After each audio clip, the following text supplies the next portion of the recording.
Hi everyone, welcome back. I hope you're all doing well. Today I want to argue that Homer Simpson from The Simpsons presents one of the most psychologically fascinating portrayals of alcoholism in all of animated television, and possibly in all of television period. And by examining his constant drinking, his use of alcohol for emotional regulation, how drinking shapes his marriage, his fatherhood, his friendships, and his sense of identity, we can understand alcoholism as something far more complex than the stereotypes suggest. We can understand it as a quiet, persistent force that reshapes an entire life without ever announcing itself as a crisis. This video examines Homer's alcohol use from an observational perspective, focusing on patterns shown across actual episodes spanning more than 3 decades of the show. But before we begin, I'd just like to kindly ask you all to subscribe. It's completely free and it really helps us improve the videos for this wonderful community we've managed to build. Anyway, that's enough. Let's begin. Alcoholism as narrative constant. When The Simpsons premiered in December 1989, the very first episodes established something about Homer Simpson that has remained remarkably consistent across 35 seasons and counting. Homer drinks beer constantly. This is not something that developed gradually as the show matured, or something that appeared as a later character addition once the writers needed to give Homer more depth.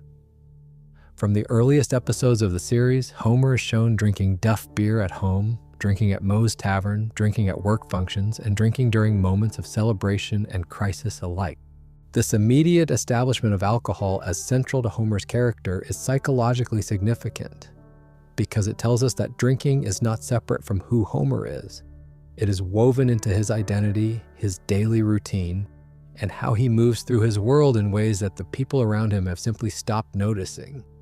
A psychologist observing Homer across the full run of the series would note that his relationship with Duff Beer and with Moe's Tavern is as defining to his character as his job at the Springfield nuclear power plant, or his relationship with his wife Marge. His daily life follows a predictable pattern that revolves around alcohol. He goes to work, he comes home, and he goes to Moe's Tavern, or he goes to work, comes home, and drinks on the couch in front of the television. The drinking is not something Homer does occasionally when the mood strikes him, or when a special occasion calls for it. It is the organizing principle of his free time and the background texture of nearly every scene he appears in, across hundreds and hundreds of episodes. The episode Duffless from Season 4 provides one of the earliest and most psychologically revealing examinations of just how deeply alcohol is embedded in Homer's functioning. In this episode, Homer is arrested for drunk driving after visiting the Duff Brewery with his friend Barney Gumble. He is forced to attend traffic school and Alcoholics Anonymous meetings as a result of the arrest. At his first AA meeting, Reverend Lovejoy explains to the group that after completing the program, they will never drink a beer again. Homer's response to hearing this is immediate and visceral. He screams and runs out of the room. He does not pause to consider whether sobriety might benefit his life. He does not weigh the costs and benefits of continued drinking. He simply panics at the very idea of permanent separation from alcohol, and flees from the room like someone running from physical danger. A psychologist would observe that this reaction reveals something important about the depth of Homer's psychological attachment to drinking. The prospect of never having another beer does not register as a health decision or a lifestyle choice for Homer. It registers as an existential threat, as something so frightening that his body's fight or flight response activates and sends him running before his conscious mind can even process the information. Later in the same episode, after Marge persuades Homer to try giving up beer for just 1 month rather than forever, something remarkable happens. Over the course of 30 days without alcohol, Homer's physical health improves visibly. His belly shrinks. He saves over $100 that would have gone to beer. He exhibits what the show describes as more positive changes in his behavior and his presence within the family. The connection between sobriety and improved functioning is presented clearly and without ambiguity.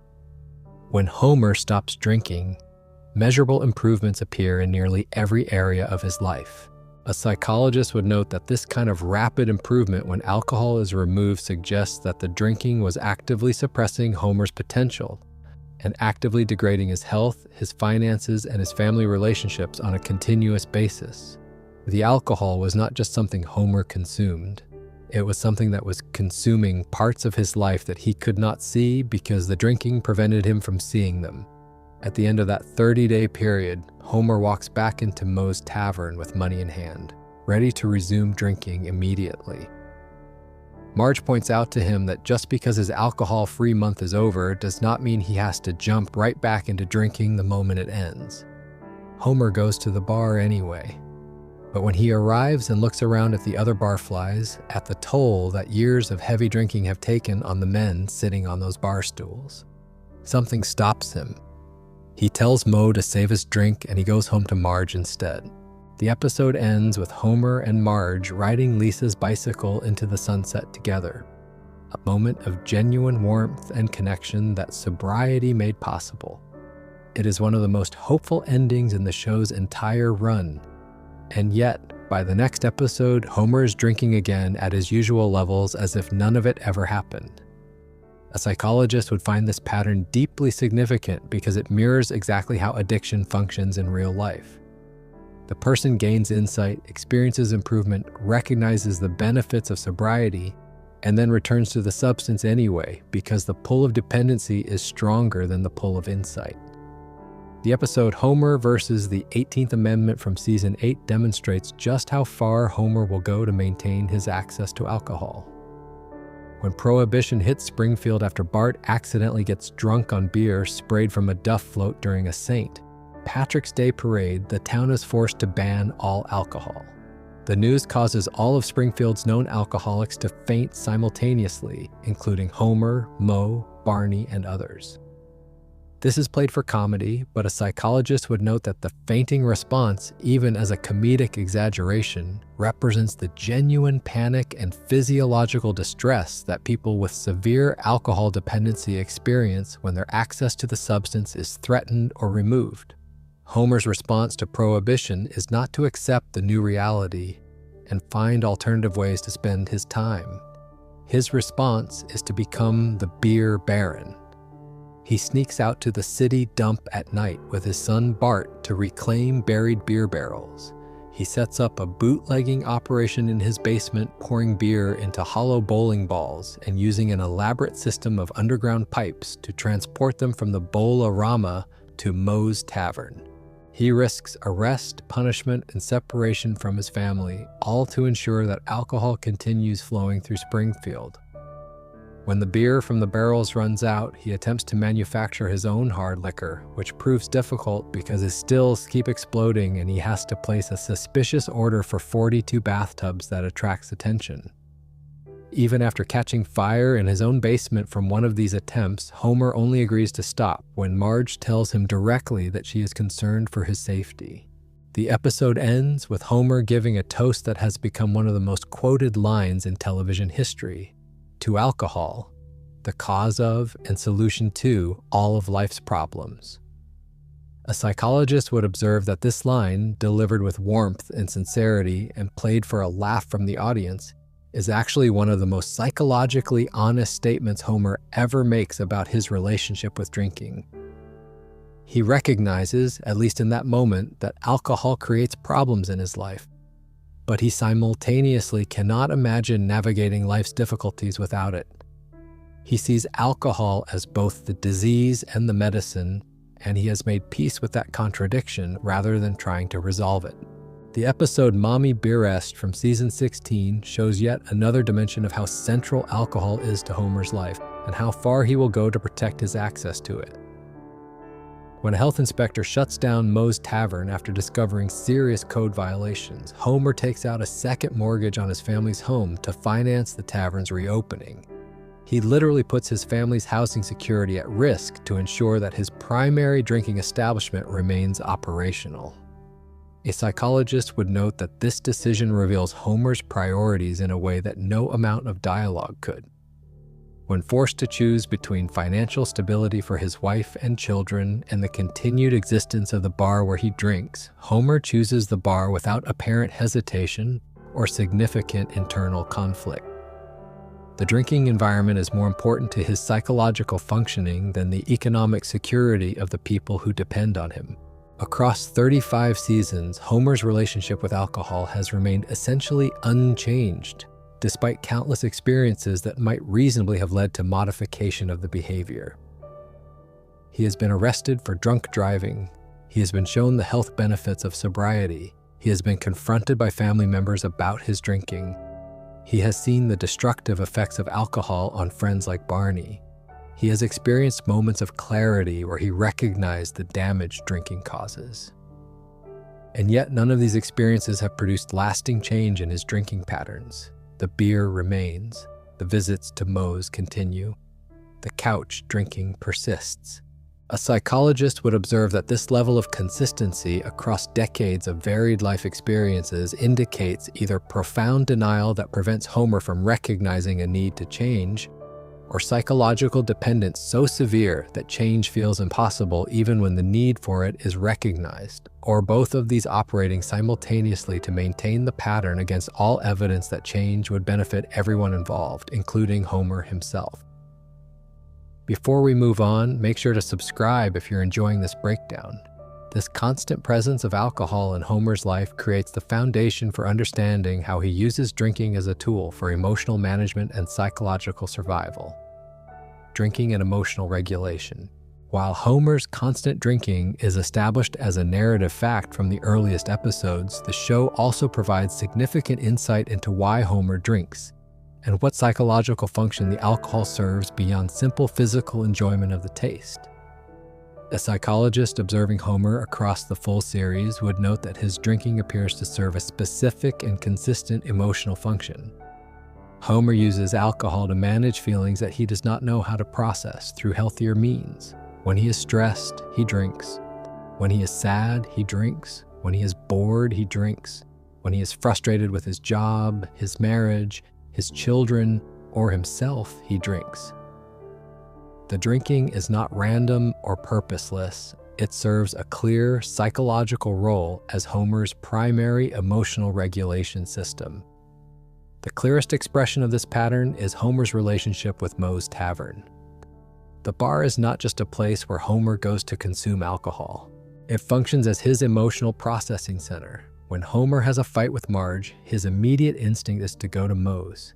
When he has a bad day at the power plant, he goes to Moe's. When something embarrassing happens to him, when he fails at something, when he feels inadequate or overwhelmed by the demands of his life, he goes to Moe's. The bar is where Homer goes to feel better, to escape from whatever is bothering him, to find temporary relief from the emotional discomfort of his daily existence. A psychologist would recognize this pattern as what clinicians call negative reinforcement drinking. This means that Homer drinks not primarily to create positive feelings, although that may happen as a side effect, but to remove negative feelings that he finds intolerable or that he lacks the skills to manage in any other way. The alcohol takes away the stress, the sadness, the frustration, and the boredom. It removes the unpleasant emotional states that Homer experiences regularly, but does not know how to address through conversation, through self-reflection, through exercise, through creative expression, or through any of the dozens of healthier coping mechanisms that psychologists recommend for emotional management. Homer has essentially outsourced his emotional regulation to a chemical substance, and that substance has become so embedded in his coping system that he cannot imagine managing his emotions without it. The episode Secrets of a Successful Marriage from Season 5 reveals just how dependent Homer is on external support systems for his emotional functioning. When Marge kicks Homer out of the house for publicly sharing her personal secrets with his adult education class, Homer spirals into dysfunction with alarming speed. Living in the treehouse in the backyard, separated from Marge and the comforts of home, Homer becomes filthy, hungry, and psychologically unstable within a single day. He begins talking to a plant he has dressed up to look like Marge. His clothes become torn and dirty. He deteriorates so rapidly that it becomes clear he cannot maintain basic functioning without the structure that Marge and the home environment provide. When Homer finally makes his case to Marge for why she should take him back, his argument is remarkable in its honesty. He tells her that the only thing he can offer her is complete and total dependence. He explains that they have been separated for only a day and he is already filthy, hungry, and going insane, and that more than anything, he cannot afford to ever lose her because he clearly cannot survive by himself. A psychologist would observe that Homer is describing a level of emotional and practical dependency that goes far beyond normal attachment to a spouse. He is acknowledging that he lacks the internal resources to regulate his own emotional state, to take care of his own basic needs, and to maintain psychological stability without external support. And alcohol is one of the primary external supports he relies on. Moe's Tavern and Marge serve overlapping but distinct functions in Homer's emotional economy. Marge provides stability, structure, and care. The bar provides escape, numbing, and relief from whatever feelings Marge's stability cannot address. The episode, What Animated Women Want, from season 24, shows this pattern playing out in Homer's marriage in a way that reveals its consequences. When Homer and Marge have a lunch date at a restaurant, Marge is excited to finally have an adult conversation without the children present. But Homer cannot engage emotionally. He sits across from his wife at a nice restaurant and focuses entirely on the food. Unable or unwilling to participate in the kind of genuine emotional exchange that Marge is looking for, she storms out, frustrated and disappointed. Homer's response to this marital crisis is not to reflect on why he struggles with emotional presence or to try to develop the skills Marge needs from him. His response is to go to Moe's Tavern and talk to Moe about his problems. He processes his marriage difficulties at the bar rather than at home with his wife. A psychologist would note the painful irony in this pattern. Homer goes to the place where emotional avoidance is the norm, the bar, to try to figure out how to be more emotionally present in the place where emotional presence is desperately needed, his marriage.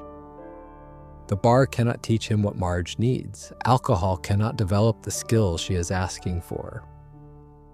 But it is the only processing system Homer knows how to use. The episode Moe Letter Blues from season 21 provides an outside perspective on this pattern through the eyes of Moe himself. In this episode, Moe, who spends his professional life watching Homer and the other barflies from behind the counter, observes that his role as bartender gives him unique insight into the marriages and emotional lives of his customers. He notices tension in the marriages of Homer, Apu, and Reverend Lovejoy precisely because these men reveal their emotional struggles while drinking at his bar, rather than addressing them directly with their wives at home. The bar is where the truth comes out, but it comes out in a context where it cannot lead to productive change. Homer tells Moe things he never tells Marge. He processes feelings at the bar that he cannot access at the kitchen table. The alcohol creates a space where emotional expression feels safe because there are no real consequences and no one will demand that the feelings lead to actual behavioral change. A psychologist would observe that this is precisely why alcohol is such a seductive but ultimately destructive coping mechanism. It creates the illusion of emotional processing without any of the actual work. Homer feels like he is dealing with his problems when he talks to Moe over a beer, but he is not dealing with them at all. He is temporarily relieving the pressure they create while leaving the underlying issues completely unresolved, ready to generate the same emotional distress again tomorrow, which will send him back to Moe's again tomorrow, in an endless cycle that never actually addresses anything. The episode that most explicitly connects Homer's drinking to broader emotional dysfunction also comes from a revealing marital context. In the episode where Homer fears his marriage might be following the path of Kirk and Luan Van Houten's collapsed marriage, Homer's anxiety about losing Marge does not lead him to examine his own behavior or to make the kind of sustained changes that might strengthen his marriage. Instead, he panics, files for divorce himself as a preemptive measure, and then orchestrates a surprise remarriage ceremony. Throughout this emotional crisis, throughout the fear of losing the most important relationship in his life, Homer's drinking continues uninterrupted. He does not connect his own drinking to the marital instability he fears. He does not recognize that his emotional unavailability, his nights at Moe's, his inability to be present with Marge in the ways she needs, all of these patterns are shaped and sustained by his constant alcohol consumption. A psychologist would observe that Homer's inability to see the connection between his drinking and his relationship problems is characteristic of how alcohol dependency functions as a self-reinforcing system. The drinking creates distance in the marriage. The distance creates anxiety. The anxiety drives more drinking. And the cycle continues without Homer ever identifying alcohol as the engine driving the entire pattern. Before we move on, make sure to subscribe if you're enjoying this breakdown.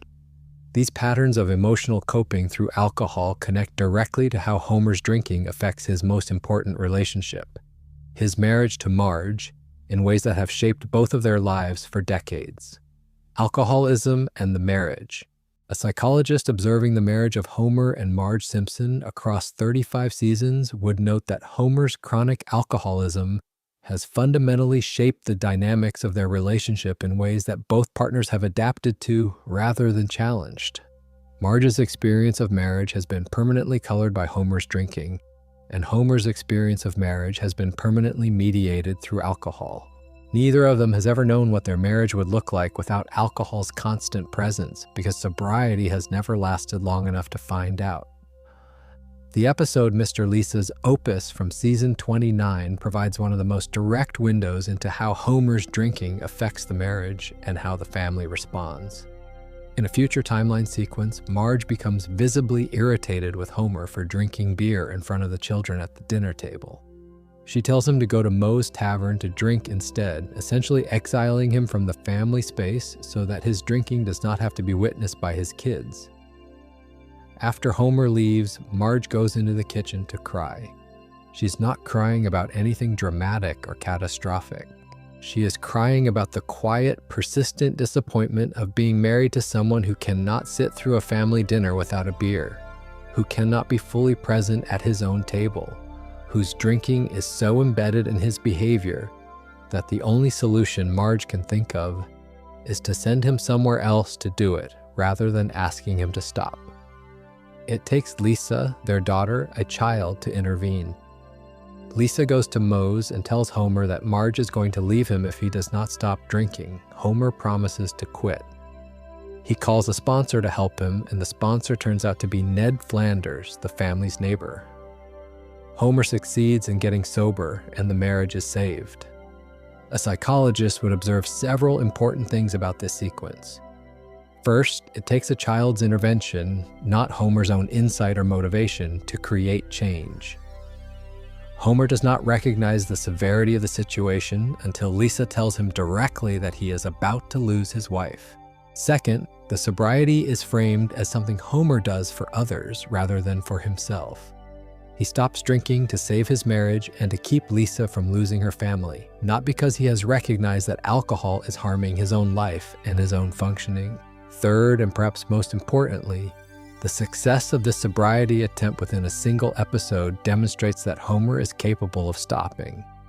The drinking is not beyond his control in some absolute sense. When the stakes are made clear enough and when adequate support is provided, he can choose not to drink. The fact that this capability exists but remains largely unused across the rest of the series suggests that the problem is not inability, but insufficient motivation combined with an environment that does not sustain adequate pressure for change. The broader pattern of Marge's behavior across the series reveals what psychologists would identify as classic enabling behavior. Marge is not unaware of Homer's drinking. She has confronted him about it on multiple occasions. She has expressed frustration, disappointment, and genuine distress about what his drinking does to their family. But she ultimately accommodates the drinking rather than consistently challenging it. She tolerates his late nights at Moe's. She manages the household and the children largely on her own during the hours Homer spends at the bar. She makes excuses for his behavior to others when his drinking causes public embarrassment. She has developed a relationship with Moe's Tavern herself, knowing that it is where Homer goes when things are difficult, and accepting that this is simply how her husband manages his emotions. A psychologist would note that enabling is not a character flaw in Marge. It is an adaptive strategy that develops naturally in the partners of people with chronic alcohol dependency. When you have lived with someone's drinking for decades, when confrontation has not produced lasting change, when the consequences of pushing too hard might include conflict that disrupts the family further, accommodation becomes the path of least resistance. Marge has learned that fighting Homer's drinking is exhausting and largely futile, so she has structured her expectations and her household around it instead. The episode Waiting for Duffman from season 26 provides a window into what Marge hopes for and what Homer's drinking has taken from their marriage. When Homer wins a competition to become the new Duffman, the temporary mascot for Duff Beer, he is told that he must remain completely sober while on the job. A chip has supposedly been implanted in him that will detect if he drinks. Marge's reaction to this news is revealing. She is visibly thrilled. She does not try to hide her excitement about the prospect of a sober Homer. Her enthusiasm is so strong that it drowns out Homer's own despair about not being able to drink. A psychologist would observe that Marge's reaction reveals how much she wants a sober husband, how much she has been quietly hoping for something that might create the change she cannot produce through her own efforts. The forced sobriety represents an external intervention that removes the burden of confrontation from Marge's shoulders and places it on an employer's rules instead. She does not have to be the one demanding he stop drinking. The job demands it for her. During Homer's period of forced sobriety as Duffman, he begins to see the world differently. He notices the damage that Duff Beer is causing throughout Springfield. He sees the littering, the car crashes, the way alcohol degrades the lives and environments of the people who consume it. For the first time, he can see what his drinking has been doing because he is looking at it from the outside, sober, rather than from the inside, intoxicated. He even attempts to hand out alcohol-free beer at a motor racing event, trying to convince the audience that they can have a good time without real beer. The crowd responds with anger, forming a mob. When Homer is eventually told that there was no chip and he is free to drink again, he returns to heavy drinking immediately and is fired from the Duffman role. The insight he gained through sobriety evaporates the moment the external constraint is removed. A psychologist would find this pattern deeply revealing about the nature of Homer's dependency. Insight alone is not sufficient to produce change. Homer saw clearly what alcohol does to people. He experienced the benefits of sobriety firsthand. He tried to share that perspective with others, and none of it was enough to override the pull of the addiction once the external barrier to drinking was removed. This demonstrates that Homer's alcoholism is not primarily a problem of knowledge or awareness. It is a problem of dependency that persists even when the person knows better. The accumulated impact of Homer's drinking on the marriage across 35 seasons represents a quiet tragedy that the show rarely addresses directly because the show's episodic structure resets consequences each week. But a psychologist would note that in reality, the kind of chronic emotional unavailability, the repeated nights at the bar instead of home, the inability to be fully present during family moments, the impaired judgment that leads to poor decisions affecting the entire household. All of these consequences accumulate over years in ways that fundamentally alter the character of a marriage. Marge has never experienced a sustained period of marriage to a fully sober Homer. She does not know who that Homer would be. She does not know what their conversations would sound like if alcohol were not always present in the background, dulling his engagement and limiting his emotional range. She is adapted to the version of Homer she has, the drinking version, because that is the only version she has ever been given for more than a few weeks at a time. and she has built a life around that adaptation, a life that works well enough but that is permanently diminished by the presence of a substance that her husband cannot seem to live without. Before we move on, make sure to subscribe if you're enjoying this breakdown. The impact of Homer's drinking on his marriage connects directly to how his alcoholism shapes perhaps the most consequential relationship of all: his role as a father to Bart, Lisa, and Maggie. Alcoholism and fatherhood.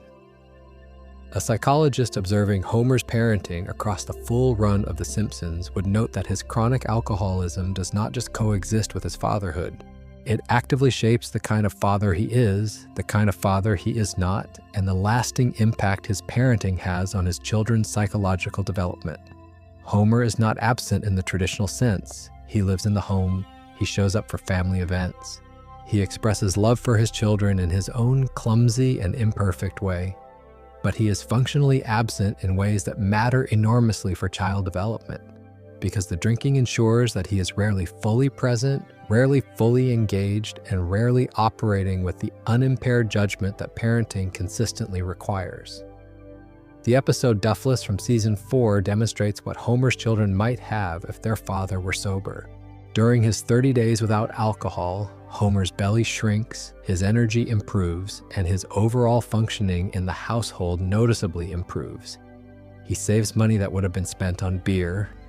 He is more present, more available, and more capable. The show does not spell out specific parenting improvements in elaborate detail, but the implication is clear.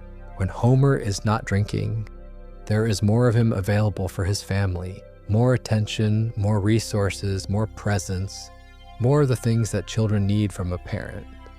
A psychologist would note that this brief window of sobriety reveals the gap between the father Homer is and the father Homer could be. And that gap is created almost entirely by alcohol. In a much later episode from season 33, this point is made even more explicitly. When Homer is chemically prevented from drinking through an anti-booze injection, the transformation is dramatic and immediate. He becomes what the show describes as a much more mature father. He loses weight, he gets a promotion at work, and most significantly for his children, he follows through on promises he has made to them. He actually does the things he said he would do. A psychologist would pause on this detail because it reveals something that Homer's children have been living with their entire lives. Their father makes promises and does not keep them. He says he will do things and then does not do them. And the reason he does not follow through is directly connected to his drinking. The alcohol impairs his motivation, his memory, his energy, and his prioritization in ways that cause him to default on the commitments he makes to his kids over and over again. When the drinking is removed, the promises get kept. The implication is devastating in its simplicity. Homer's children have been raised by a diminished version of their father, and the thing diminishing him has been in his hand the entire time. The episode Days of Wine and Doses from season 11 provides a moment that captures the contradictory nature of Homer's relationship with fatherhood and alcohol in a single sequence. When Barney Gumble gets sober and begins taking helicopter flying lessons, a forest fire breaks out on Mount Springfield and Bart and Lisa are trapped on the mountain. Barney and Homer fly the helicopter to rescue the children, but during the mission, a Duff beer truck spills its cargo onto a bridge where they have landed. Barney, newly sober and fragile in his recovery, reaches for a six-pack. Homer stops him. He grabs the beer himself and drinks all 6 cans, preventing Barney from relapsing. He then drunkenly reaches down from the helicopter and pulls his children to safety, nearly crashing the helicopter in the process due to the sudden weight shift. A psychologist would observe the layered and disturbing irony of this scene. Homer's heroic moment as a father, the dramatic rescue of his children from a burning mountain, happens while he is intoxicated. He saved Barney's sobriety by sacrificing his own, drinking the beer that Barney was about to consume. And the rescue itself is made more dangerous, not less, by Homer's impaired state. Yet the narrative frames this as a triumph. Homer saved the day. Homer was a good father in that moment. and the drinking was part of the story rather than an obstacle to it. A psychologist would note that this is precisely how families with an alcoholic member often process the drinking. The heroic moments get remembered, the dysfunction gets normalized, and nobody asks whether the rescue might have been easier, safer, and less traumatic for the children if the rescuer had been sober.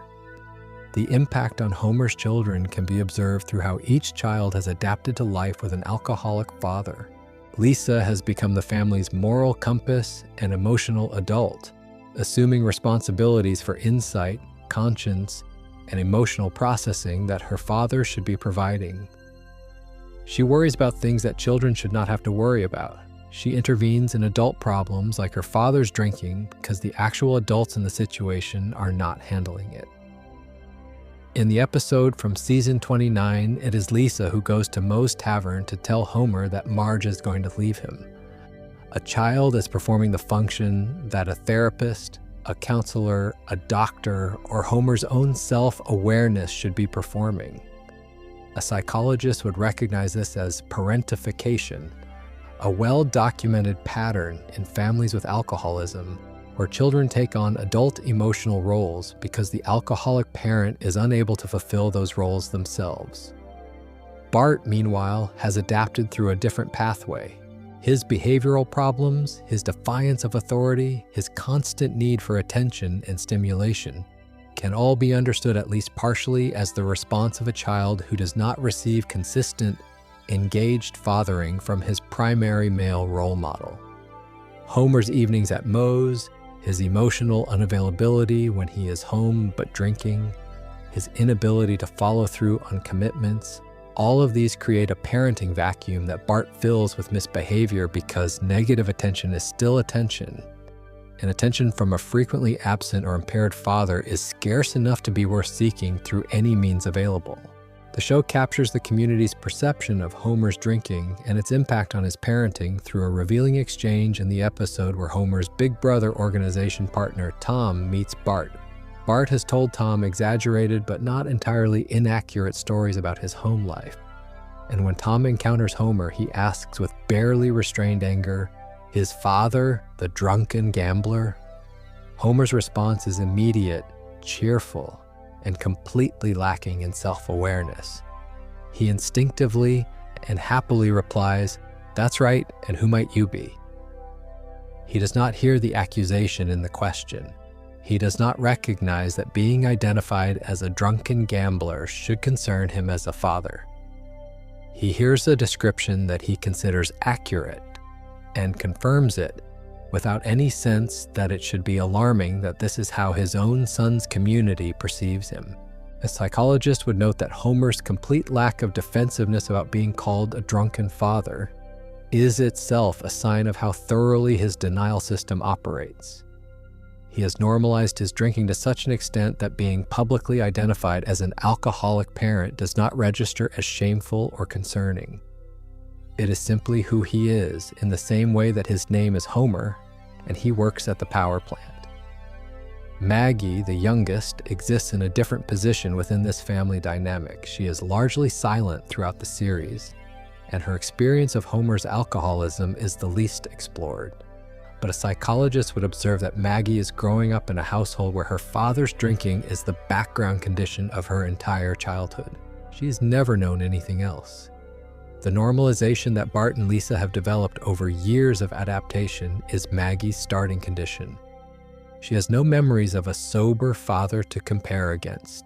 The drinking is simply what fathers do, as far as her earliest and most formative experiences are concerned.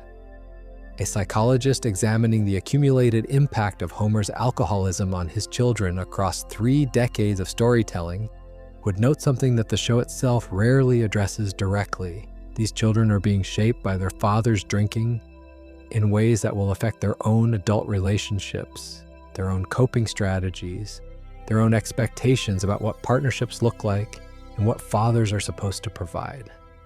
Lisa's hyper-responsibility, Bart's acting out, Maggie's quiet adaptation, these are not just character traits.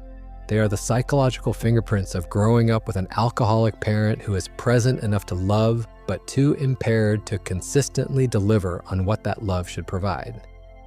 Before we move on, make sure to subscribe if you're enjoying this breakdown.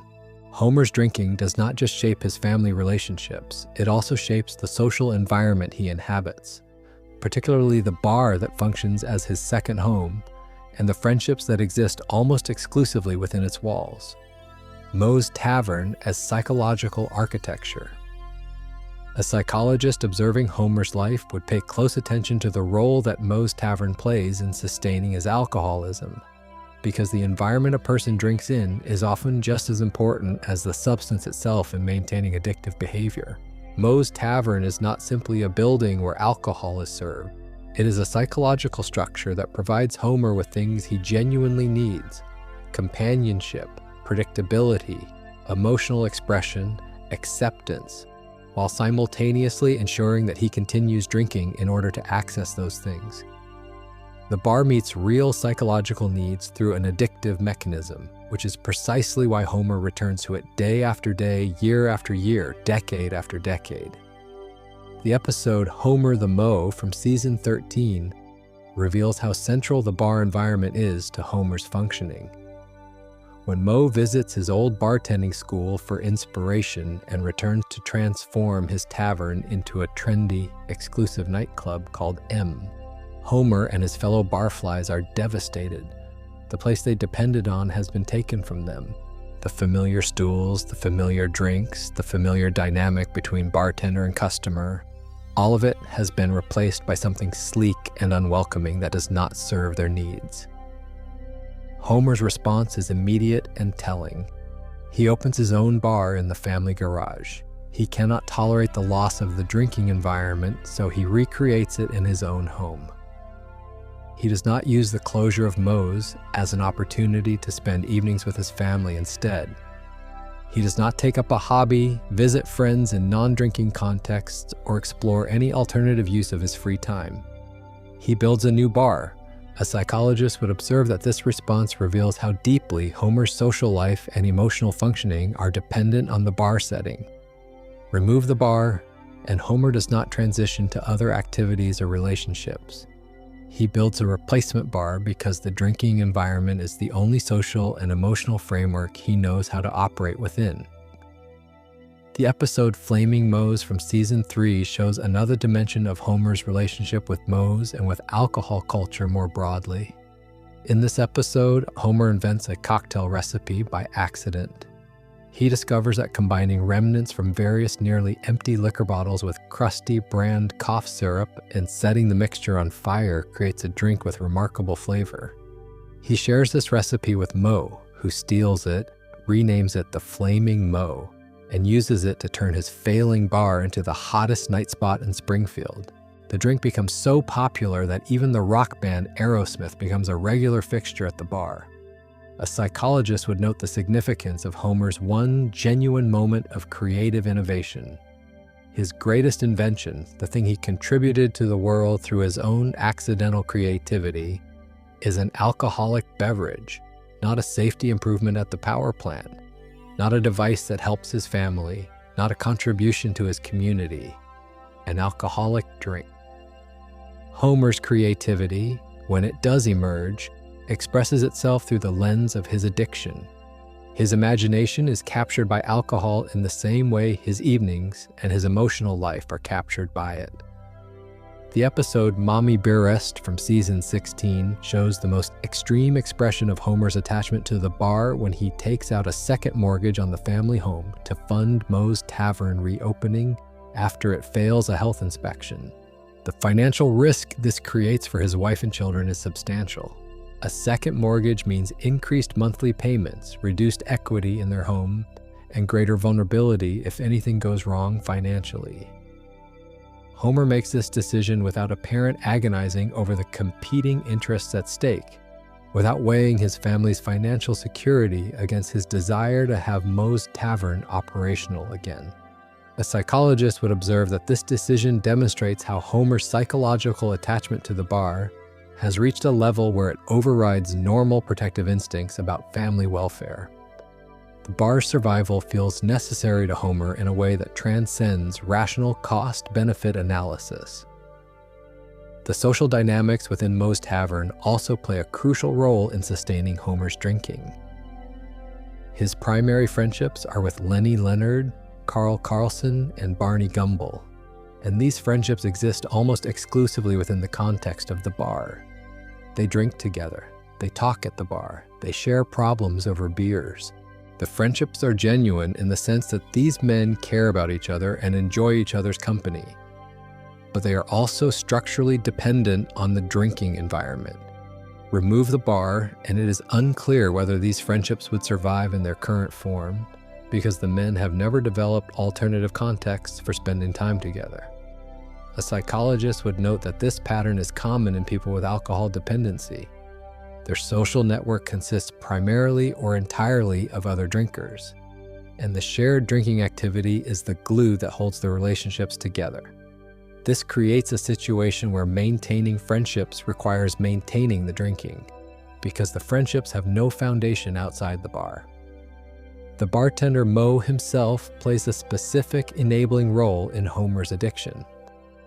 Moe never cuts Homer off. Moe never suggests that Homer has had enough. Moe never recommends that Homer might benefit from drinking less or from seeking help for his alcohol consumption. Moe's economic livelihood depends on Homer's continued drinking, which creates a structural conflict of interest between Moe's financial needs and Homer's health needs. Even when Moe can see that Homer is struggling, even when the drinking is creating visible problems in Homer's life, Moe continues serving him because that is what bartenders do, and because Homer's money keeps the bar open. A psychologist would observe that Moe functions as an unwitting enabler whose economic incentives are perfectly aligned with Homer's addiction and perfectly opposed to Homer's recovery. The collective effect of these dynamics is that Moe's tavern creates a self-contained ecosystem that sustains Homer's drinking from multiple directions simultaneously. The bar provides social connection that Homer craves. The barflies provide companionship without challenge. The bartender provides alcohol without limits. The routine provides predictability and comfort. And the entire system operates without anyone ever suggesting that the drinking itself might be the source of the problems that drive Homer to the bar in the first place. The bar is Homer's world within the world, and it is a world that is specifically and structurally designed to keep him drinking. Before we move on, make sure to subscribe if you're enjoying this breakdown. This understanding of the bar as an enabling environment connects to one of the most psychologically revealing relationships in the entire series, the relationship between Homer and Barney Gumble, which serves as a mirror that Homer refuses to look into. The Barney mirror what Homer refuses to see. A psychologist observing the dynamic between Homer and Barney Gumble would recognize a pattern that is extremely common in people with alcohol dependency. Homer uses Barney as a reference point that allows him to deny the severity of his own drinking. No matter how much Homer drinks, Barney drinks more. No matter how dysfunctional Homer becomes under the influence of alcohol, Barney is worse. No matter how many consequences Homer's drinking creates, Barney's consequences are more dramatic, more visible, and more severe. This downward comparison gives Homer psychological permission to believe that his own drinking is moderate, manageable, and fundamentally different from real alcoholism, because real alcoholism looks like Barney and Homer does not look like Barney. Barney Gumble is presented throughout the series as the town drunk of Springfield. He stumbles, he slurs, he passes out in public, he burps constantly, and he has lost jobs, relationships, and opportunities because of his drinking. His alcoholism is visible, dramatic, and impossible to ignore. Everyone in Springfield knows Barney is an alcoholic. It is his defining characteristic in the community's eyes. And Homer sits next to Barney at the bar every night, drinking the same beer from the same establishment, and sees no connection between Barney's condition and his own. A psychologist would note that this is a textbook example of how denial operates through comparison. As long as there is someone who appears to be worse off, the person can maintain the belief that they do not have a real problem. Homer is not falling down in the street like Barney. Homer still has his job, his wife, his home. Therefore, in Homer's mind, Homer is not an alcoholic. He is just a guy who enjoys a beer after work. The episode Days of Wine and Dionysus from season 11 provides the most psychologically significant exploration of the Homer and Barney dynamic. In this episode, after Barney sees a video of his own shameful behavior at a birthday party, behavior he cannot remember because he was blackout drunk during the event, Barney makes a decision to get sober. He attends Alcoholics Anonymous meetings. He struggles through the initial difficulty of withdrawal and adjustment. And he succeeds. He gets clean and sober. He begins taking helicopter flying lessons, a hobby that demonstrates the kind of focused, competent, forward-looking behavior that was impossible for him while drinking. A psychologist would note that Barney's sobriety journey demonstrates that recovery is possible even for someone whose alcoholism was as severe and as publicly visible as Barney's. If Barney can get sober, then the severity of addiction is not a barrier to recovery. Willingness and effort are the relevant factors. What is psychologically significant is Homer's reaction to Barney's sobriety. Homer is not inspired by it. He is not motivated to examine his own drinking in light of Barney's success. He is unsettled by it. Barney's sobriety removes the reference point that Homer relied on to deny his own problem. If Barney is sober and Homer is still drinking, then Homer can no longer point to Barney and say, "That is what an alcoholic looks like, and I do not look like that." The mirror has been cleaned, and Homer does not like what it reflects. During the helicopter rescue sequence, when Barney is about to relapse by reaching for a spilled beer, Homer grabs the beer and drinks it himself. On the surface, this appears to be a selfless act. Homer is protecting Barney's sobriety by consuming the temptation himself. But a psychologist would observe a more complicated dynamic operating beneath the surface. Homer is also re-establishing the status quo that his denial depends on.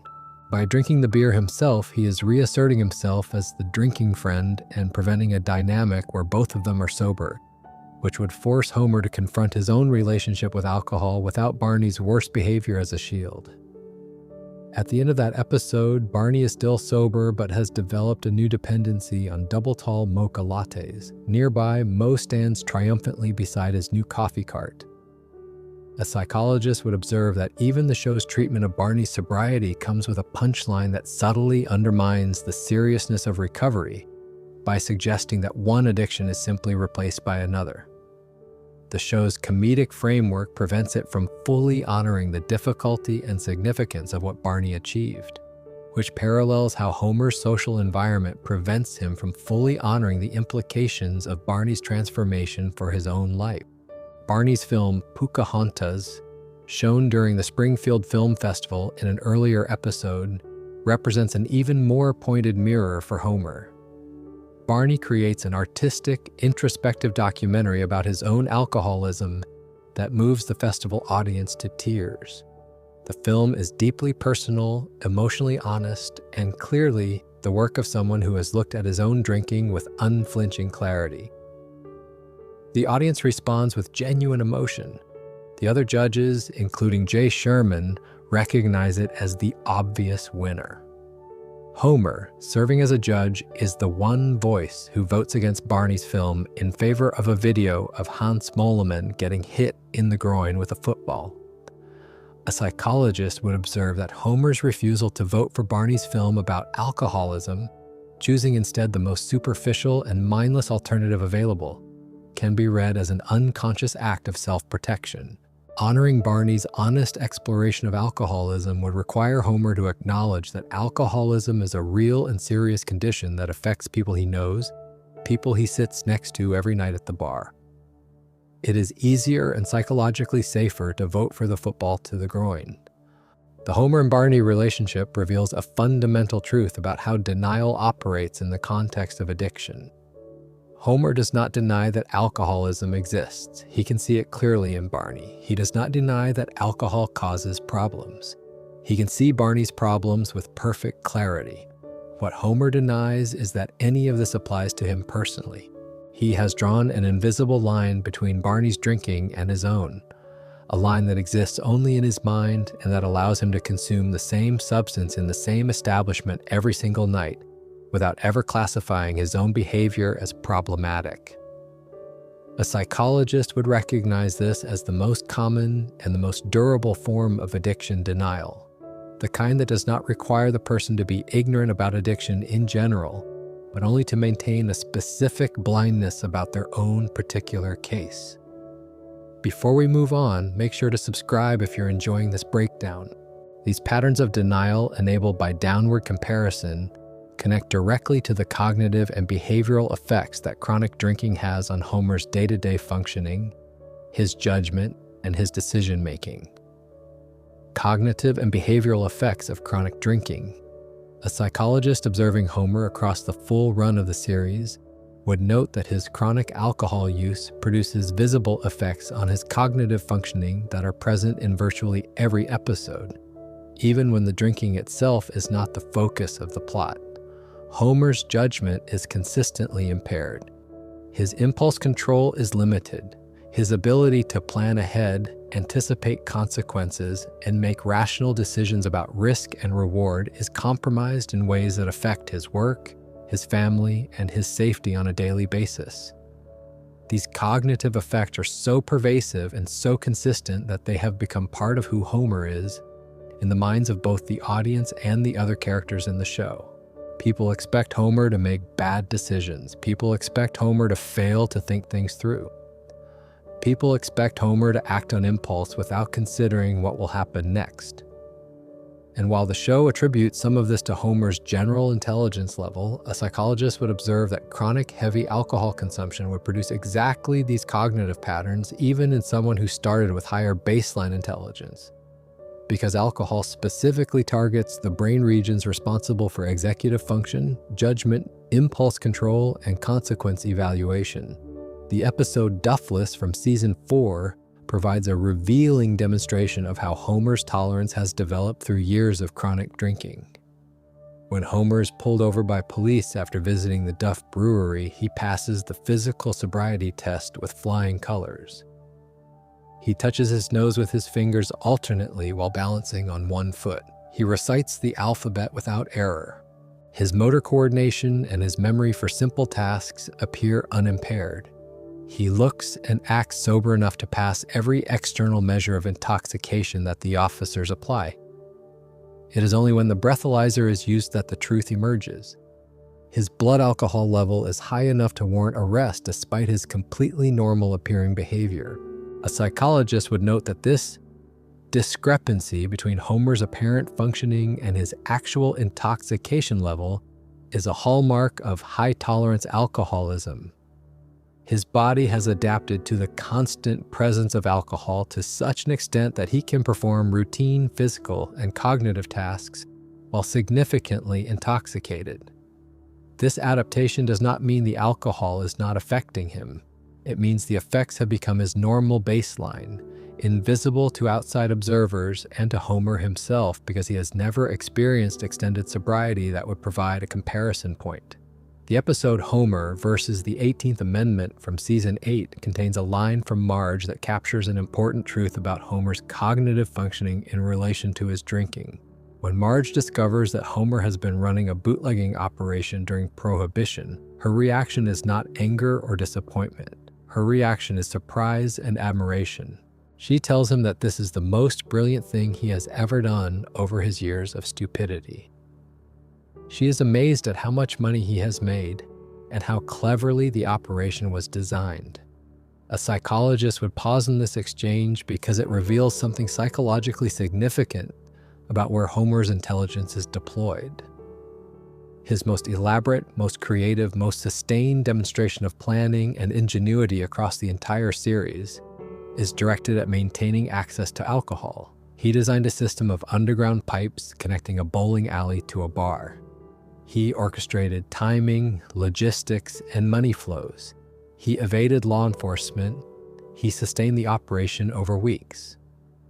And all of this remarkable cognitive effort was applied to the single goal of ensuring that beer continued flowing, not to improving his family's finances, not to advancing his career, not to creating something for his children, but to preserving his access to the substance he depends on. A psychologist would observe that this pattern is characteristic of how addiction channels cognitive resources. The brain's planning and problem-solving capabilities become preferentially allocated to substance-related goals, while non-substance goals receive diminished effort and attention. The episode Trilogy of Error from Season 12 contains a small but psychologically revealing moment that demonstrates how Homer's alcohol-related cognitive patterns have become automatic and reflexive. Lisa has built a grammar-correcting robot called Linguo for the school science fair. When Homer says, "Me love beer," Linguo corrects it to, "I love beer." Homer's response is not to appreciate the grammatical correction or to engage with Lisa's impressive creation on its own terms. Instead, he interprets Linguo's correction as the robot expressing a desire to drink beer, and he immediately grabs a can of Duff and pours it into the robot's mouth, causing it to malfunction. A psychologist would observe that Homer's interpretation of Linguo's output reveals how deeply alcohol has colonized his cognitive framework. When he hears the phrase, "I love beer," his brain processes it not as a grammatical correction, but as a statement of desire for beer, because desiring beer is the lens through which Homer processes nearly everything. He then acts on this interpretation by pouring beer into the robot, destroying Lisa's science fair project in the process. His alcohol-saturated cognitive patterns have become so automatic that they override his ability to understand a simple interaction with his daughter's creation. Homer's job performance at the Springfield nuclear power plant provides ongoing evidence of how chronic drinking affects his cognitive functioning in a professional context. He sleeps at his workstation. He makes dangerous errors that should, in any realistic workplace, have resulted in catastrophic nuclear accidents. He cannot maintain sustained attention to his duties. He forgets procedures. He takes actions without considering their consequences for the safety of the plant or the community. Mr. Burns keeps him employed despite this comprehensive incompetence, which removes the professional consequences that might otherwise create pressure for Homer to address his drinking. A psychologist would note that Homer's workplace is yet another enabling environment. His employer does not hold him accountable for his impaired performance, which means Homer never has to confront the possibility that his drinking is affecting his ability to do his job safely. The consequences that would normally attach to this level of professional dysfunction are absent, allowing the dysfunction to continue without interruption.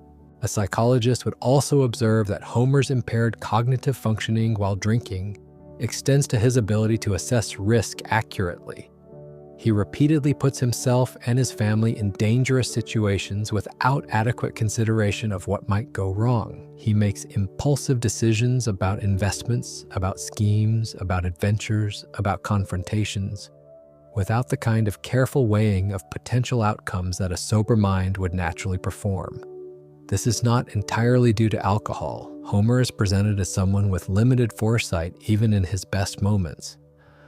But a psychologist would note that chronic alcohol use specifically targets the prefrontal cortex, which is the brain region responsible for exactly the kind of planning, consequence evaluation, and impulse inhibition that Homer consistently fails to demonstrate. Whatever Homer's baseline cognitive capabilities might be, they are being further degraded by decades of daily heavy drinking in ways that are visible in virtually every decision he makes. The cognitive effects of Homer's chronic drinking also manifest in his memory and his ability to learn from experience. Across 35 seasons, Homer makes the same types of mistakes repeatedly without apparent learning. He trusts people he should not trust. He falls for schemes that a more reflective person would see through. He repeats behaviors that have produced negative outcomes in the past without recognizing the pattern. A psychologist would observe that chronic alcohol use impairs the brain's ability to consolidate experiences into useful long-term memories and to retrieve those memories accurately when similar situations arise in the future. Homer's inability to learn from his mistakes may not be entirely explained by his drinking, but his drinking certainly contributes to it by impairing the memory systems and the reflective capacities that learning from experience requires. Before we move on, make sure to subscribe if you're enjoying this breakdown. These cognitive effects of chronic drinking create the backdrop for understanding perhaps the most insidious aspect of Homer's alcoholism, the way Springfield as a community has normalized his drinking to the point where it has become invisible as a problem. The normalization problem. A psychologist observing Homer's alcoholism would pay particular attention to the environment in which that alcoholism exists because addiction does not occur in a vacuum. It occurs within social, cultural, and economic systems that either challenge the addiction or accommodate it. And Springfield accommodates Homer's drinking with a thoroughness that borders on the systematic.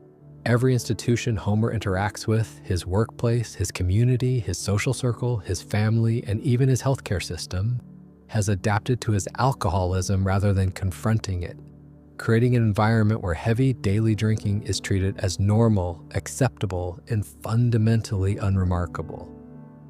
Springfield itself is a town where alcohol is deeply embedded in the civic culture. Duff Beer sponsors virtually everything. The Duff blimp hovers over sporting events. Duff advertisements are everywhere.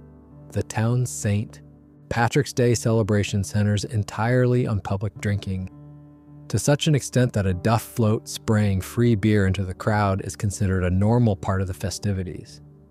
When that same festival results in Bart accidentally getting drunk from beer that sprayed into his plastic novelty horn, the town's response is not to question why a parade float was spraying beer into a crowd that included children. The town's response is to enforce a prohibition law that had been on the books, but unenforced for 200 years, which is immediately resisted by virtually everyone and eventually overturned when the law is discovered to have been repealed 199 years earlier. The entire arc of that episode, from the crisis that triggers the ban to the relief when it ends, frames alcohol as something the community cannot live without, as a fundamental right and necessity rather than a substance that should be consumed responsibly or that creates problems worth addressing. A psychologist would note that Homer's individual alcoholism exists within this broader cultural normalization and is sustained by it. He is not drinking alone in a culture that disapproves of drinking. He is drinking constantly in a culture that celebrates drinking, that builds its economy around drinking, and that reacts to the restriction of drinking as if a basic freedom has been violated. Homer's healthcare system does not appear to consistently identify or address his drinking as a medical concern. Dr. Hibbert, the family's primary physician, does not regularly raise Homer's alcohol consumption as a health issue during appointments. Homer's obvious risk factors for alcohol-related health problems, including his weight, his diet, his chronic daily consumption of beer, his history of a DUI arrest, are not treated as triggers for sustained medical intervention or referral to addiction treatment services. A psychologist would observe that healthcare systems often fail to adequately screen for and address alcohol use disorders, particularly in patients who are high-functioning enough to maintain employment and family life. Homer falls into a category that healthcare providers frequently miss: the patient whose drinking is severe enough to cause significant harm over time, but not dramatic enough to trigger immediate crisis intervention. He is the patient who gets his blood pressure checked, but never gets asked how many drinks he has per day in a way that leads to meaningful follow-up. Homer's employer, Mr. Burns, provides another layer of normalization by failing to hold Homer accountable for job performance that is clearly affected by his drinking. Homer sleeps at his safety-critical workstation. He makes errors that in a real nuclear power plant would have catastrophic consequences. He comes to work in states that suggest he may still be under the influence of alcohol from the previous night's drinking. And yet he remains employed. He is never referred to an employee assistance program. He is never given a warning tied to alcohol-related performance issues. He is never drug tested or alcohol tested as a condition of continued employment in a safety-sensitive position. A psychologist would note that the absence of workplace consequences removes one of the most common pressure points for addressing alcohol dependency. Many people who eventually seek treatment do so because their employer has identified a problem, and made continued employment contingent on getting help. Homer never faces this pressure because his employer either does not care about his performance or actively benefits from maintaining a workforce that is too dysfunctional to demand better treatment. The episode Waiting for Duffman from season 26 provides the most direct illustration of how sobriety creates a radically different perspective on alcohol's effects. When Homer is sober as the temporary Duffman, he can suddenly see the damage that Duff beer is causing throughout Springfield.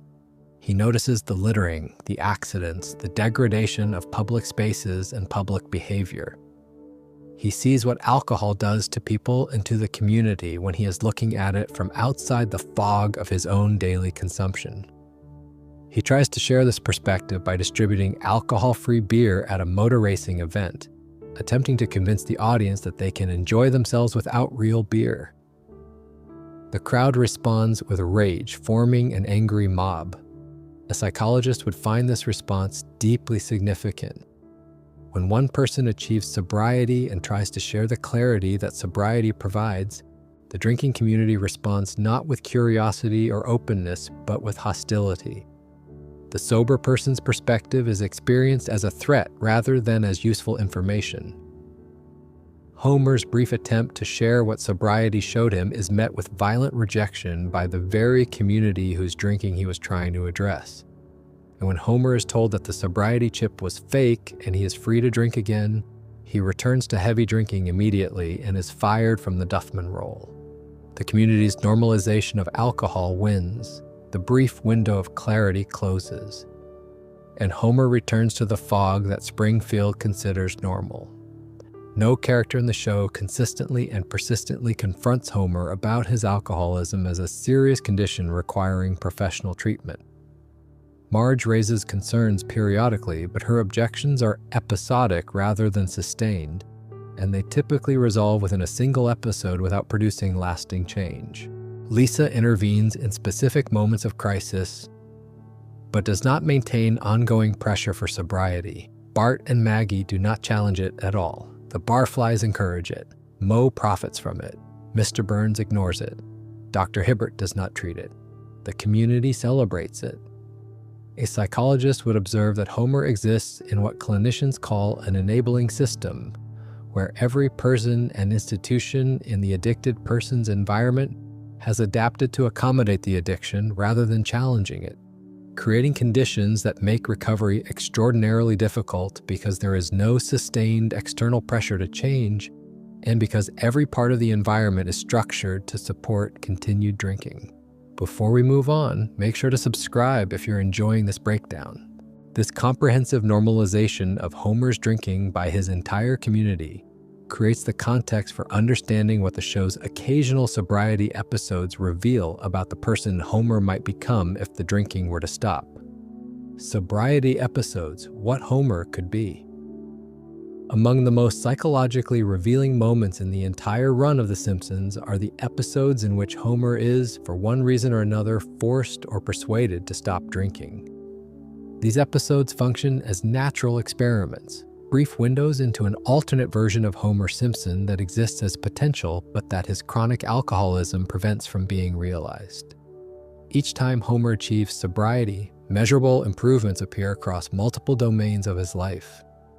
And each time he returns to drinking, those improvements vanish. The consistency of this pattern across different episodes and different seasons makes it one of the most significant pieces of psychological evidence in the show's treatment of Homer's character. The Duffless episode from season 4 provides the earliest and in some ways the most hopeful version of this pattern. After 30 days without beer, Homer has lost weight.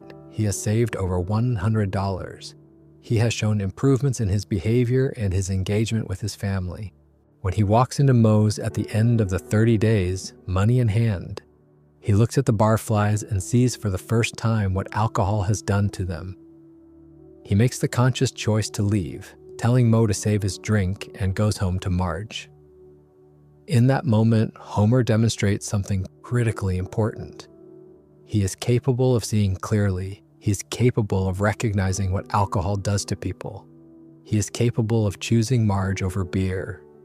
He's capable of making the healthy choice when his mind is clear and his judgment is unimpaired. A psychologist would emphasize the significance of this moment because it demonstrates that Homer's addiction does not operate at the level of absolute inability. He can choose sobriety. The fact that he does not sustain that choice beyond a single episode suggests that the barriers to sustained recovery are environmental and psychological rather than absolute, which means they are at least theoretically addressable. The Waiting for Duffman episode from season 26 extends this observation into a more recent era of the show. When Homer is forced to stay sober as the Duffman mascot, his sobriety produces clarity about alcohol's effects on Springfield, empathy for the people affected by drinking culture, and the motivation to try to help others see what he can now see. He is not just passively better while sober, he is actively trying to make things better around him. He is taking the perspective that sobriety provides and attempting to translate it into action that benefits others. This suggests that sober Homer is not just a healthier version of Homer. He is a more engaged, more empathetic, and more constructive version of Homer. A psychologist would note that this level of positive change during sobriety is not unusual in people with alcohol dependency. The substance suppresses capacities for empathy, initiative, and constructive engagement that emerge naturally when the substance is removed. Homer's experience as sober. Duffman reveals that beneath the fog of daily drinking, there is a person who is capable of caring about the world around him in ways that his drinking self never demonstrates. The episode from season 33 involving the anti-booze injection provides the most dramatic demonstration of what sobriety could mean for Homer and his family. When Homer is chemically prevented from drinking by an injection that produces severe symptoms if he consumes alcohol, the transformation is comprehensive. He becomes a much more mature father who follows through on his promises to his children. He loses weight. He gets a promotion at work. The improvements are not subtle or ambiguous. They are dramatic and obvious and affect every major area of his life simultaneously. When it is over and Homer is offered the antidote that would allow him to drink again, his initial response is perhaps the most psychologically honest moment the show has ever given him. He refuses.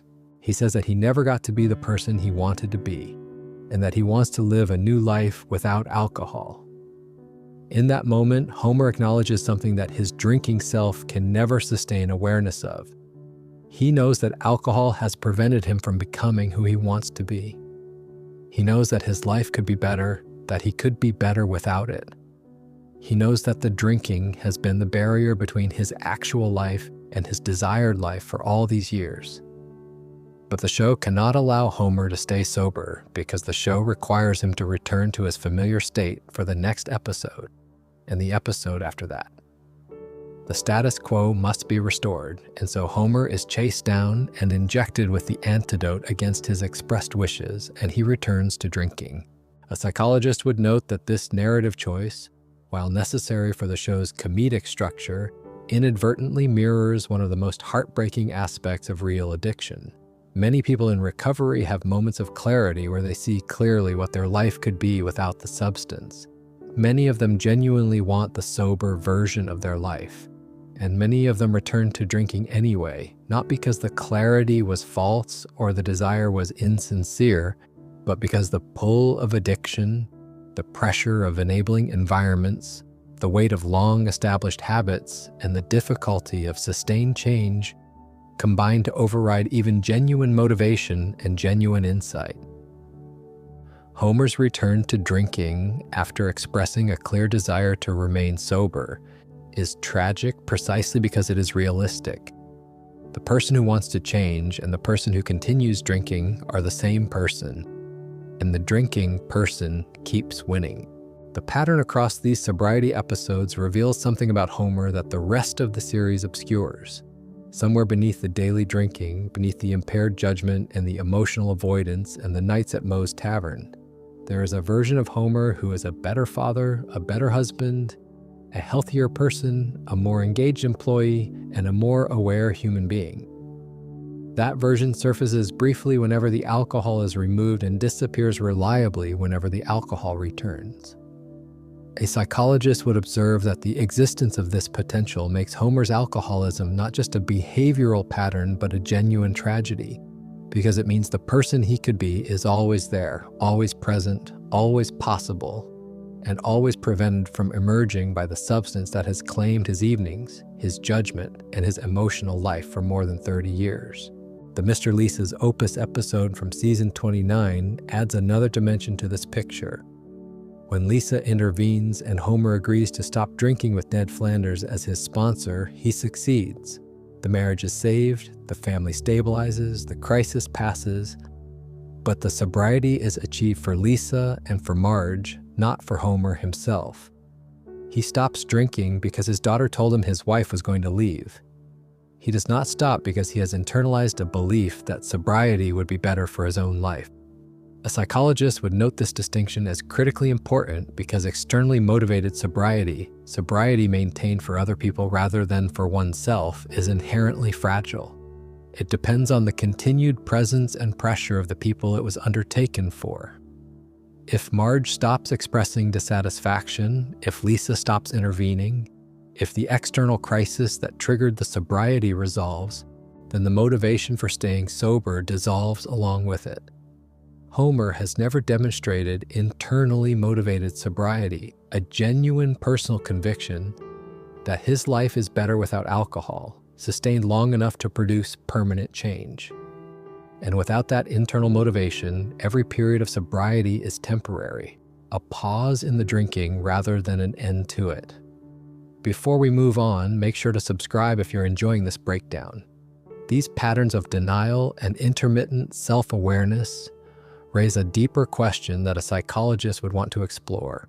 If Homer's not drinking to numb extraordinary pain like so many fictional alcoholics are, then what is the drinking actually medicating?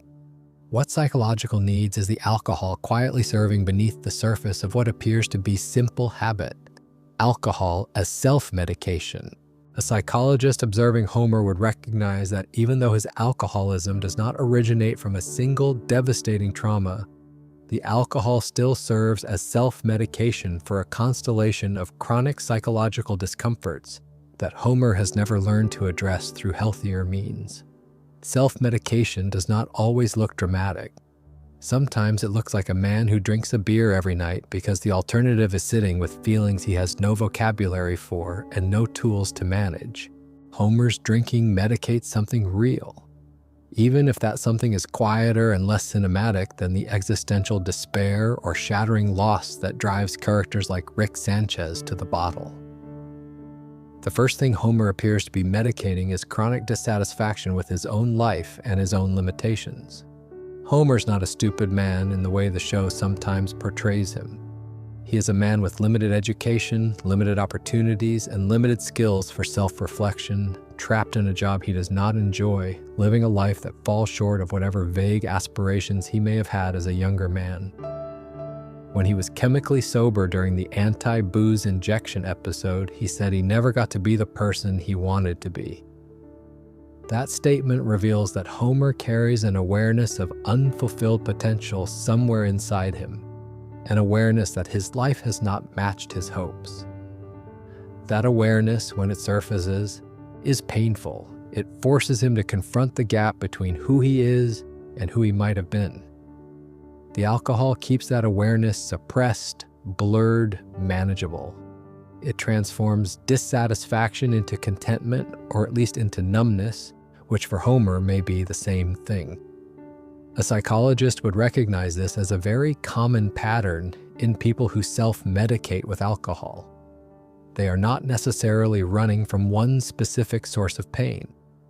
They are running from a general, ambient sense that their life is not enough, that they are not enough, that somewhere along the way things went wrong in ways they cannot articulate or fix, and that sitting with that feeling sober is simply too uncomfortable to sustain. The second thing Homer appears to be medicating is social anxiety and emotional inadequacy that he cannot name or acknowledge openly. Despite his outgoing and often gregarious personality, Homer consistently struggles in situations that require genuine emotional presence, vulnerability, or sophisticated social navigation. He cannot have the kind of adult conversation Marge craves at a restaurant. He cannot express his love for his family in clear, direct, sober language. He cannot participate in therapy, as the Pickle Rick parallel in Rick Sanchez demonstrates so clearly in another show, because therapy requires the kind of honest self-examination that terrifies him.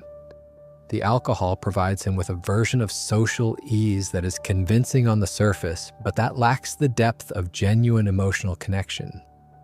He can be funny at the bar, he can tell stories, he can be Homer, but the version of himself he presents while drinking is a performance of ease rather than actual ease.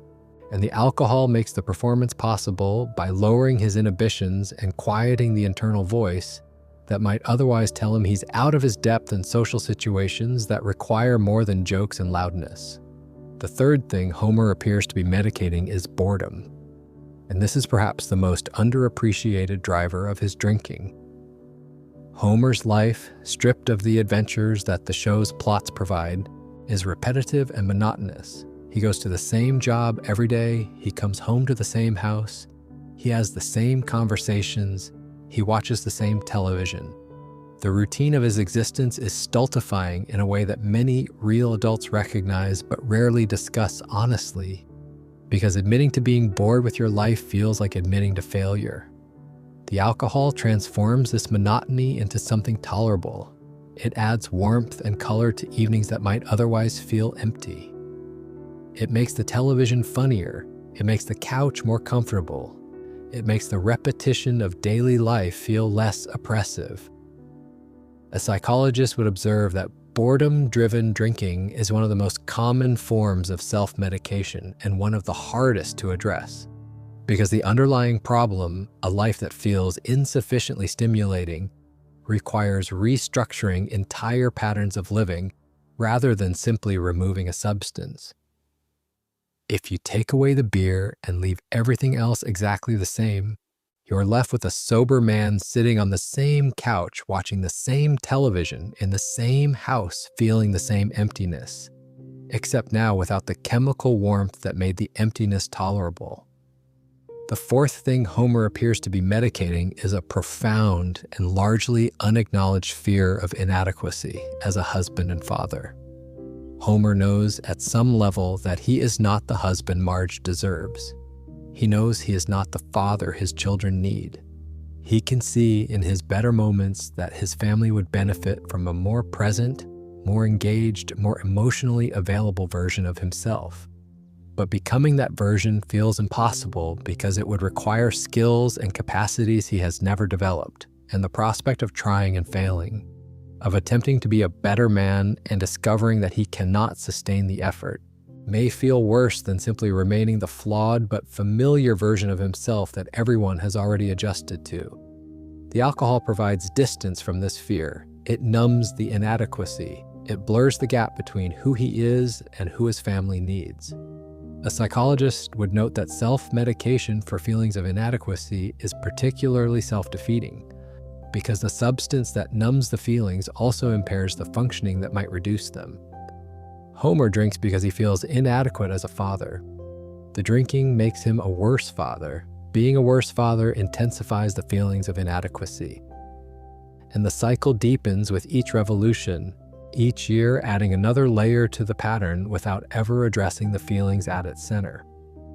A psychologist would observe that the cumulative effect of these self-medication patterns is a man who has organized his psychological life around avoidance.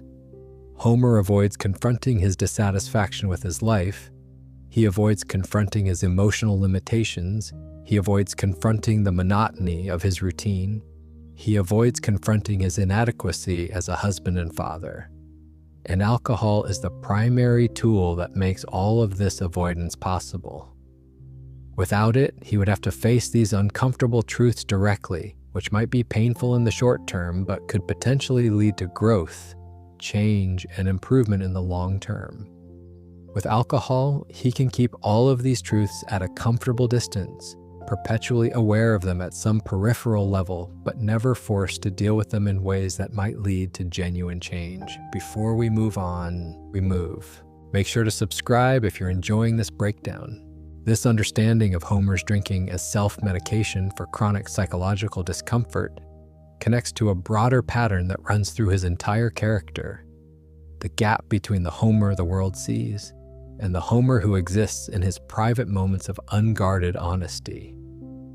The public Homer versus the private Homer. A psychologist observing Homer would note that there is a meaningful difference between the Homer who performs for others and the Homer who exists in his quieter, less observed moments. The public Homer is loud, confident, impulsive, seemingly unbothered by his failures and cheerfully oblivious to his own limitations. This is the Homer the world sees, the Homer who charges into situations without thought, who makes jokes when seriousness is called for, who brushes off criticism with a laugh or a shrug, who projects an air of indestructible contentment that suggests nothing in his life truly bothers him or causes him lasting pain. But the private Homer surfaces in specific moments across the series, and when he does, a very different person becomes visible. The private Homer is the one who panics about his marriage when he sees the Van Houten's divorce and realizes his own marriage might not be as secure as he assumed. The private Homer is the one who tells Marge that he can offer her nothing but complete and total dependence. The private Homer is the one who, during his sober period as Duffman, sees for the first time the damage alcohol causes and genuinely tries to help others see it too. The private Homer is the one who, during forced chemical sobriety, admits that he never got to be the person he wanted to be. The alcohol plays a crucial role in maintaining the gap between these two versions of Homer, the public. Homer needs the drinking to sustain his performance of easy confidence and untroubled cheerfulness. Without alcohol loosening his inhibitions and numbing his self-awareness, the performance would be harder to maintain. He would feel more acutely the ways in which his life falls short of what he wants. He would notice more clearly the disappointment in Marge's eyes during the moments he fails to be present. He would feel more intensely the fear that he is not good enough for the people who depend on him. The alcohol keeps the public Homer's performance running smoothly by suppressing the private Homer's uncomfortable truths. The private Homer, meanwhile, only surfaces when the alcohol's grip weakens or when external circumstances break through the chemical barrier. During sobriety, the private Homer can see clearly. During moments of crisis, when the stakes are too high for alcohol to fully suppress awareness, the private Homer breaks through. During quiet moments late at night, when the beer has worn off and the house is dark and Homer is lying in bed next to Marge, the private Homer may be looking at the ceiling and thinking thoughts that the public Homer would never say out loud because saying them would require admitting vulnerability, admitting need, admitting that the cheerful, simple, beer-loving Homer is a character he performs rather than the whole truth of who he is.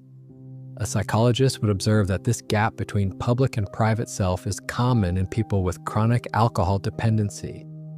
The drinking creates and sustains a version of the self that is functional enough for public consumption, but that lacks the depth, the vulnerability, and the authenticity of the person who exists beneath the performance. The private self carries truths that the public self cannot afford to acknowledge because acknowledging them would require change. And change would require sobriety, and sobriety would require facing all of the things that the drinking was hired to suppress in the first place. The performance continues because the alternative, dropping the performance and being genuinely, vulnerably, soberly himself with the people who love him, feels more dangerous to Homer than any of the physical or social risk he takes while intoxicated. The moments when the private Homer surfaces are among the most emotionally striking in the show's history. They land with force precisely because they contrast so sharply with the public Homer the audience spends most of their time with. When Homer admits he cannot survive without Marge, when he says he never got to be who he wanted to be, when he looks at the barflies and chooses to go home instead of drinking, these moments feel significant because they represent the real Homer breaking through the alcohol suppression, The actual person glimpsed briefly through a crack in the performance before the crack seals itself, and the duff is open, and the public Homer returns with his easy laugh and his comfortable obliviousness. A psychologist would note that the existence of this private Homer is ultimately what makes his alcoholism tragic rather than simply clinical. If Homer were truly the simple, unbothered, cheerfully oblivious man his public performance suggests, his drinking would be less consequential. But the private Homer reveals that beneath the performance, there is a man who carries awareness, who feels inadequacy, who recognizes lost potential, and who possesses a capacity for love and insight that the drinking holds permanently below the surface. The private Homer is always there, always waiting, always hoping that today might be the day the performance ends and the real work of living begins. And the public Homer keeps pouring another beer, because the real work of living feels harder than the comfortable fiction of the bar stool, and because nobody in his world is asking him to choose differently with the kind of sustained, patient, loving persistence that might actually make the difference. The relationship between Homer's public and private selves also shapes how he relates to the one person in his life who consistently sees through the performance. Lisa Simpson, more than any other character in the show, perceives the gap between who Homer is and who Homer could be. She is the one who goes to Mose to tell him his marriage is in danger. She's the one who designs science fair projects and builds grammar-correcting robots while Homer pours beer into them. She's the one whose intelligence and moral clarity serve as a constant, quiet rebuke to the life Homer has settled for. And Homer knows this. On some level, he is aware that Lisa represents the potential he never realized, and that his drinking is part of why he never realized it. His relationship with his daughter is colored by this awareness in ways that surface occasionally in moments of tenderness or guilt that he cannot sustain for long before the public Homer reasserts himself and the moment passes. A psychologist would note that the father-daughter dynamic between Homer and Lisa contains echoes of a pattern well documented in families affected by alcoholism. The highly perceptive child who sees the parent clearly, who understands intuitively what the drinking is costing the family, and who takes on the emotional burden of that understanding because no one else in the family system is willing or able to carry it. Lisa carries the weight of seeing Homer truthfully, and that weight has shaped her personality, her anxieties, her precocious maturity, and her persistent sense that she does not quite belong in the family she was born into. She loves her father. She sees his potential. She grieves in her own quiet way for the version of him that the drinking prevents from fully emerging. And she has learned through years of watching brief sobriety episodes end in resumed drinking that her father's potential may never be realized, that the Homer she catches glimpses of in sober moments may never become the Homer she gets to have permanently. This dynamic between Homer and Lisa represents one of the most psychologically authentic elements of the show's treatment of alcoholism, because it captures something that clinical literature consistently emphasizes about the impact of parental drinking on children. The damage is not always dramatic, it is not always visible. Sometimes it takes the form of a brilliant child who learned too early that the adults in her life cannot be relied upon to see clearly, to act wisely, or to sustain the changes that love and insight occasionally inspire. Sometimes it takes the form of a daughter who loves her father enormously and has quietly accepted that the father she has is not the father she deserves, and that no amount of intervention or intelligence or love on her part is likely to change that permanently.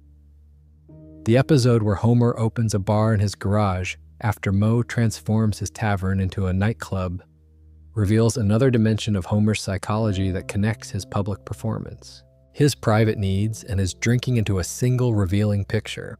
When Homer loses access to Moe's, he does not grieve for the alcohol. Alcohol is available everywhere.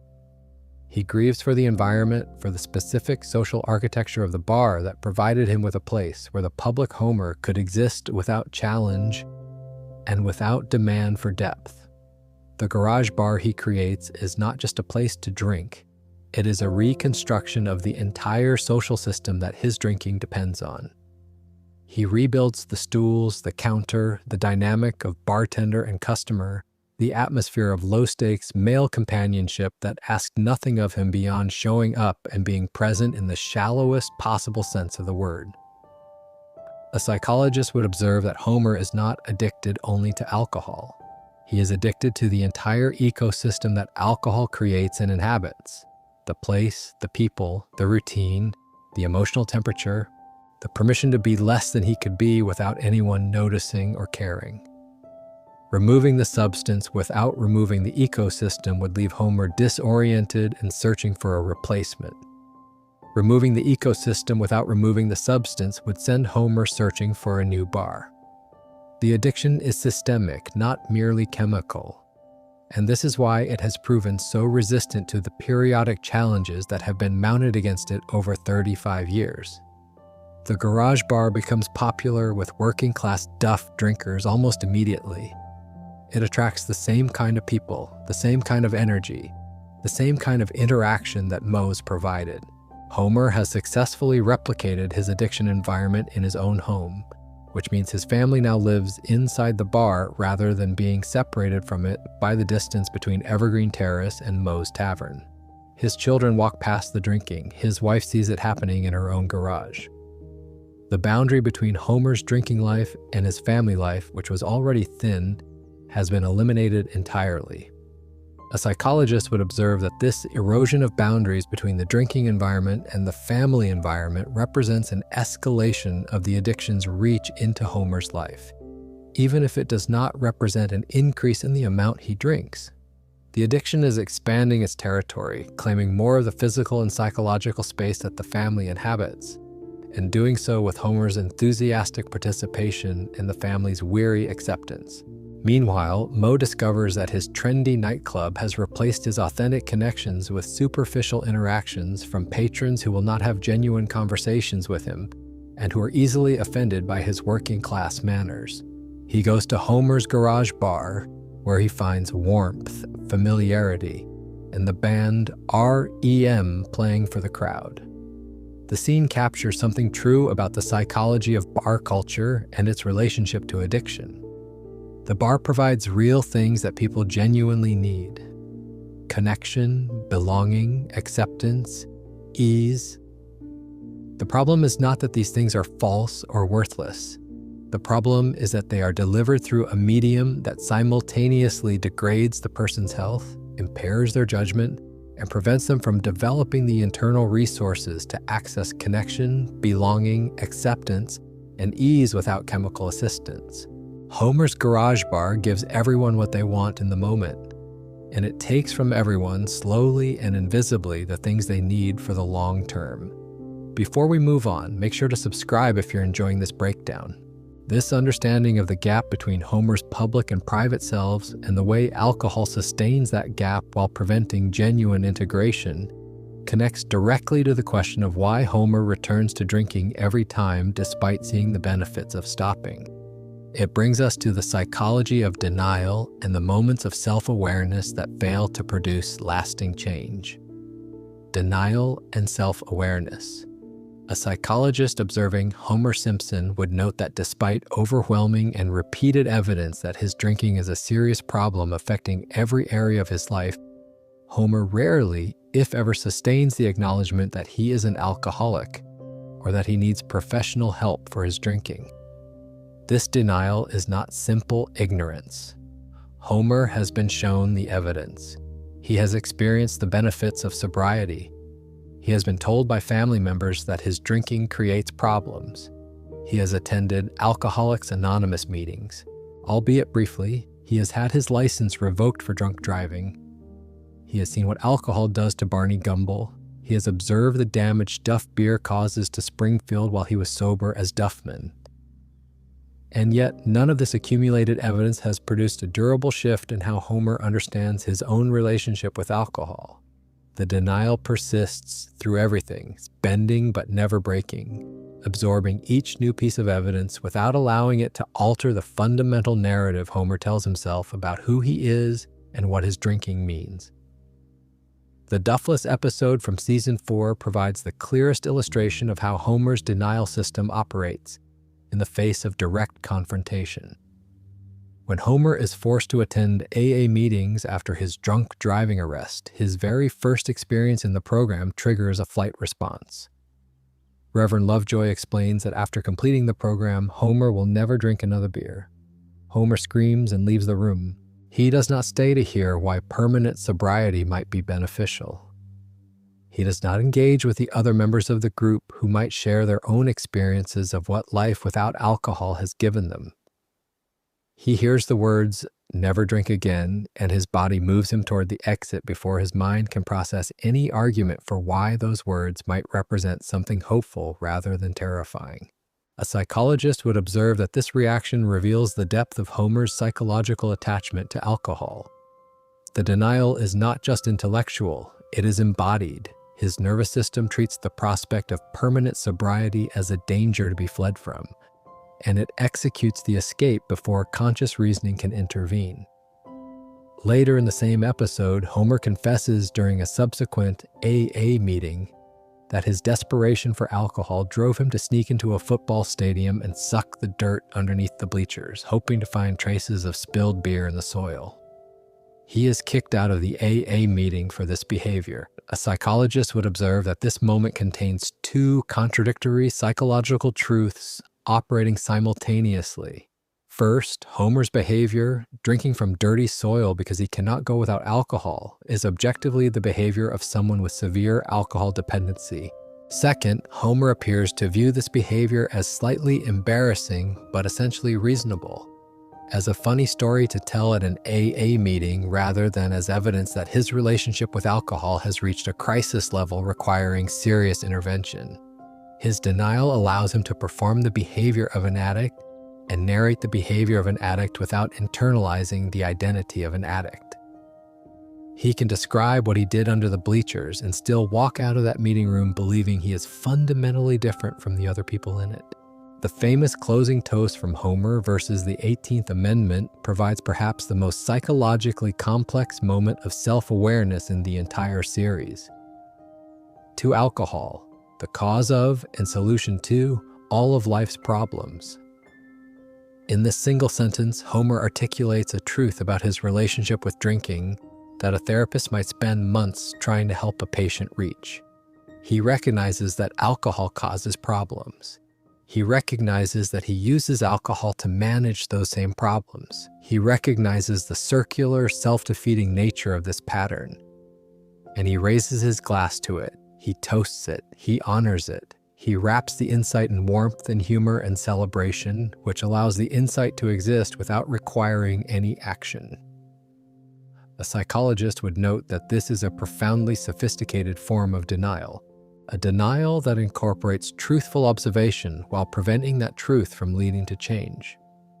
Homer can acknowledge the paradox of his drinking without feeling compelled to resolve it, because the acknowledgement itself becomes the endpoint rather than the beginning of a process of change.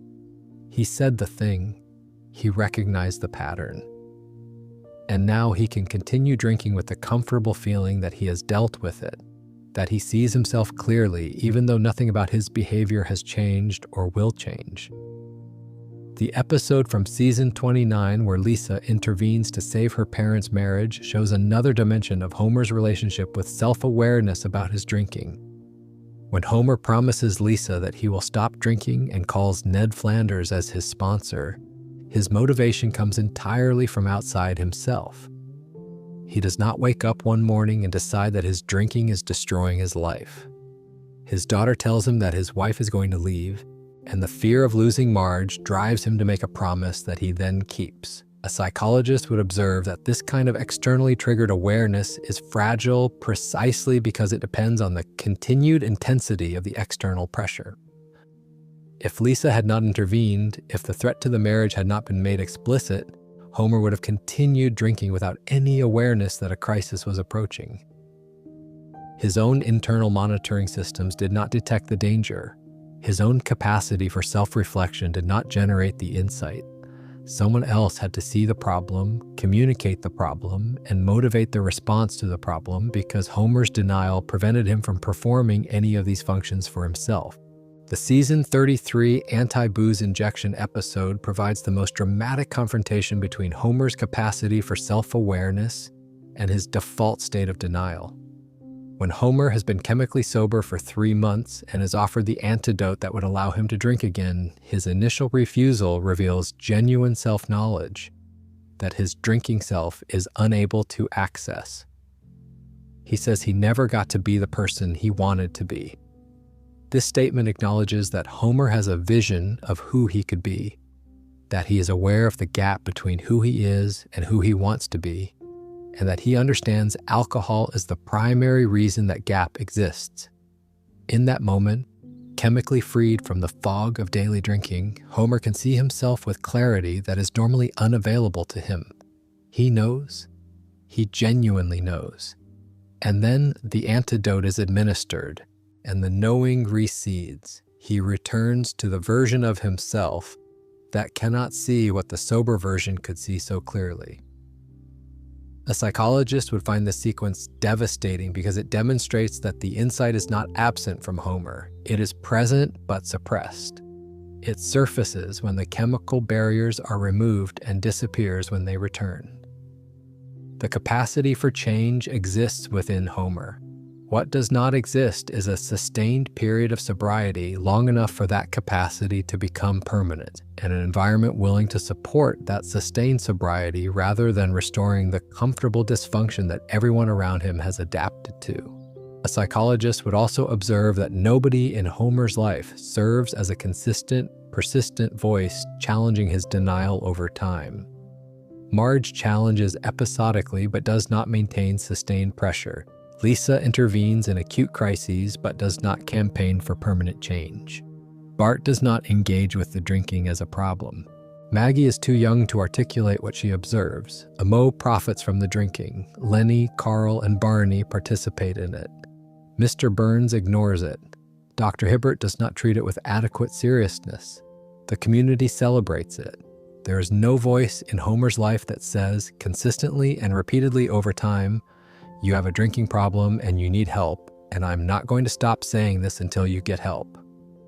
Without that sustained external challenge, Homer's denial operates in a near vacuum of accountability, maintained not just by his own psychological defenses, but by the collective silence of every person and institution in his environment. The interaction between Homer's occasional moments of genuine insight and his default state of denial creates one of the most psychologically realistic portrayals of addiction on television, perhaps without the show's creators fully intending it. Real addiction does not consist of people who are completely unaware that they have a problem. It consists of people who have glimpses of awareness, sometimes vivid and painful glimpses, that are then submerged by the combined weight of dependency, habit, environmental reinforcement, and inadequate support for change. Homer is not ignorant about what alcohol does to him.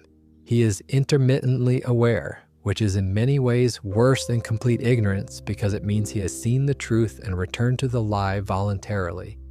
Not because the truth was hidden from him, but because the truth was not enough to overcome everything else. Before we move on, make sure to subscribe if you're enjoying this breakdown.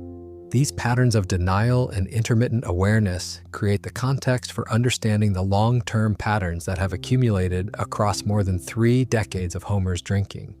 Patterns that reveal how addiction becomes a stable system that resists change even as consequences accumulate around it. Long-term patterns and accumulated consequences. A psychologist observing Homer Simpson across the full 35-season run of The Simpsons would note something that the show's episodic structure tends to obscure. When you step back from individual episodes and look at the full arc of Homer's life, his alcoholism has not changed. It has not gotten worse in any dramatic way. It has not gotten better. It has not evolved or developed or responded to the countless experiences that might reasonably have produced modification. It has simply persisted, steady and unchanging, like the hum of a machine that has been running so long that everyone in the house has stopped hearing it. From the earliest episodes in season 1 through the most recent seasons, Homer drinks at approximately the same level, with the same frequency, at the same locations, in the same social context, producing the same general consequences. He goes to Moe's, he drinks Duff on the couch, he attends family events while consuming alcohol. He makes impaired decisions, he creates minor and occasionally major crises through his drinking. And then the episode ends and the next episode begins and the pattern continues without interruption or modification. A psychologist would find this consistency across decades to be one of the most significant aspects of Homer's portrayal because it reflects how severe alcohol dependency actually functions in real life. It does not resolve itself, it does not gradually improve, it does not respond to accumulating evidence of harm. It persists as a stable system, maintained by habit, reinforced by environment, protected by denial, and enabled by accommodation, until and unless something forceful enough to disrupt the system intervenes and is sustained long enough to create permanent change. For Homer, that disruption has never come, and so the pattern continues. The consequences of this unchanging pattern have accumulated over 3 decades in ways the show rarely addresses directly because the episodic format resets consequences after each episode. But a psychologist would note that in reality, 35 years of daily heavy drinking would produce cumulative effects across every domain of a person's life, and many of these effects would be irreversible by the time they were recognized. Homer's physical health has been living under the weight of chronic alcohol consumption for his entire adult life. While the show does not typically depict realistic health consequences, a psychologist would observe that in reality, decades of drinking at Homer's levels would produce liver damage, cardiovascular problems, neurological deterioration, immune system suppression, and increased vulnerability to multiple forms of cancer. The physical price of Homer's drinking is being paid continuously, even if it is not depicted on screen, and it increases with every year the drinking continues. Homer's marriage has been permanently shaped by his alcoholism. Marge has spent her entire married life with a husband whose evenings frequently belong to a bar rather than to her, whose emotional availability is limited by chronic intoxication, whose judgment is impaired in ways that create recurring family crises, and whose capacity for intimacy and genuine presence is diminished by the constant buffer of alcohol between himself and authentic emotional experience. She is adapted to this reality because it is the only version of her marriage she has ever known. But adaptation is not the same as satisfaction. Marge has made peace with a version of marriage that is diminished by alcohol, not because she chose it, but because the alternative, sustained confrontation or departure, felt impossible or too costly. Homer's children have grown up entirely within the context of their father's alcoholism, and the effects on their psychological development are visible in who they have become. Lisa's hyper-responsibility, her role as the family's conscience, her precocious maturity, and her chronic frustration with the adults around her all bear the marks of a child who grew up in a household where one parent's drinking required the other family members to compensate by performing emotional and practical functions that the drinking parent could not reliably provide. Bart's behavioral problems, his defiance, his need for attention, his comfort with risk, and his indifference to authority can all be understood, at least partially, as the adaptations of a child who did not receive consistent, engaged fathering during his formative years. Maggie's relative invisibility and silence echo the position of the youngest child in an alcoholic family system.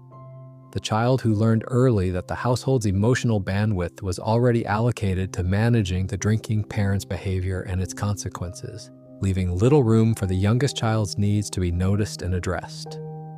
Homer's friendships have remained structurally dependent on the bar for their entire duration. He has known Lenny, Carl, and Barney for decades, and they have spent the vast majority of their shared time together in Moe's tavern drinking.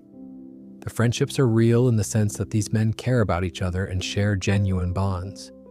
But the friendships are also limited by their context. Homer does not go hiking with Lenny. He does not have long, sober conversations with Carl about their lives and their dreams. He does not cook dinner with Barney at anyone's home. The friendships exist within the walls of the bar, fueled by alcohol, and they have never been tested by sustained sobriety. A psychologist would observe that friendships formed and maintained exclusively within drinking environments often cannot survive the removal of alcohol, because the shared activity of drinking is the structural foundation of the relationship rather than merely an accompaniment to it. If Homer ever got permanently sober, he might discover that some of his closest friendships do not have a foundation strong enough to support themselves without alcohol as the glue. Homer's career has been permanently limited by his drinking in ways he has never had to confront because Mr. Burns does not hold him accountable. He has worked at the Springfield nuclear power plant for decades in the same position, with no advancement, no development, and no trajectory. His performance is consistently poor. His attention is frequently impaired. His motivation is minimal.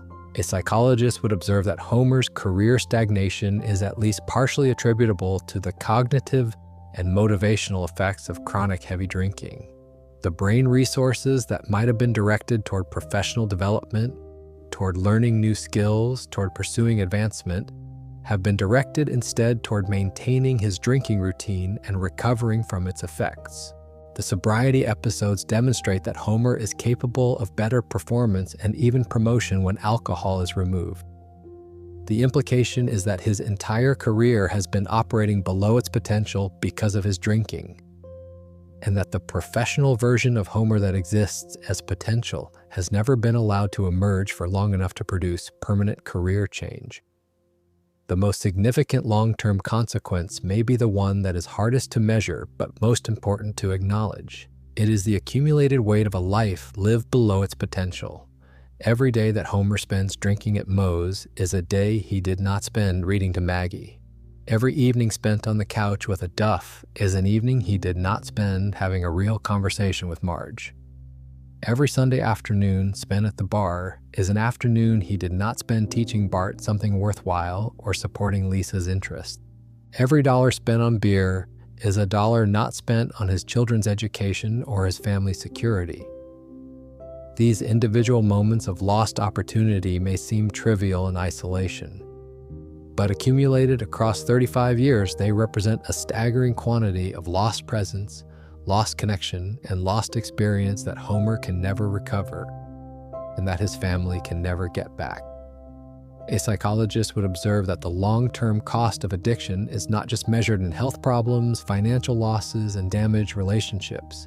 It is measured in the unlived life, the version of existence that was possible, but that the substance prevented from ever materializing. Before we move on, make sure to subscribe if you're enjoying this breakdown. These long-term patterns and accumulated consequences across decades of storytelling lead to the final question, the one that ties everything together.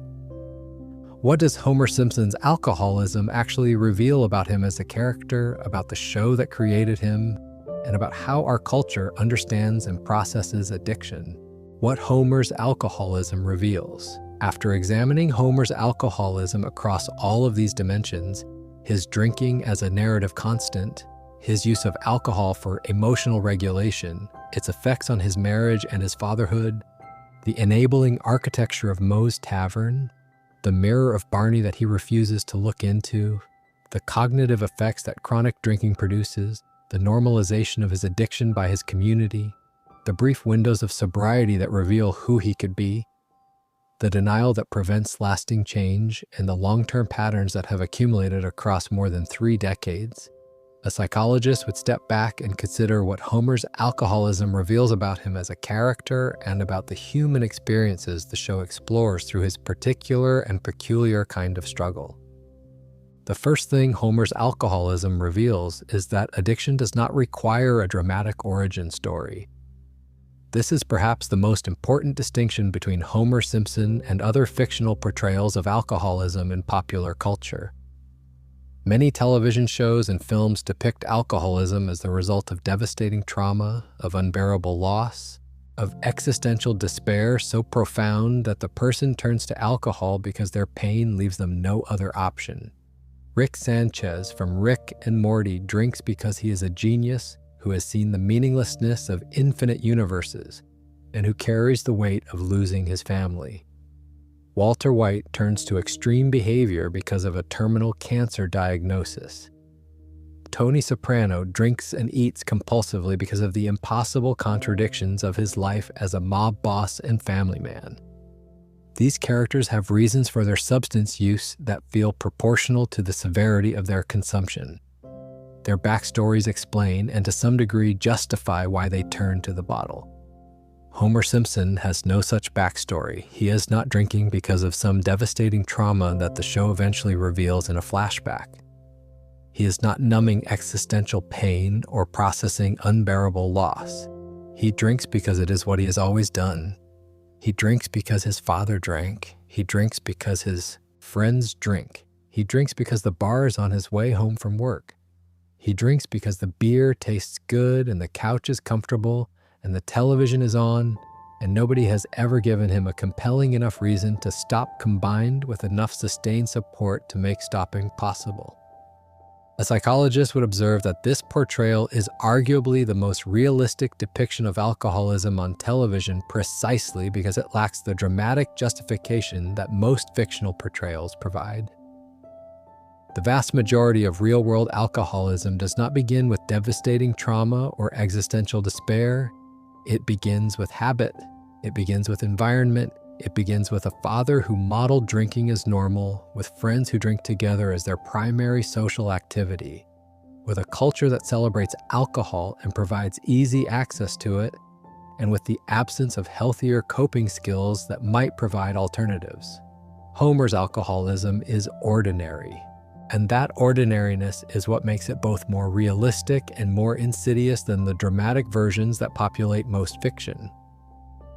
The second thing Homer's alcoholism reveals is how comedy can normalize addiction in ways that prevent both the characters and the audience from taking it seriously.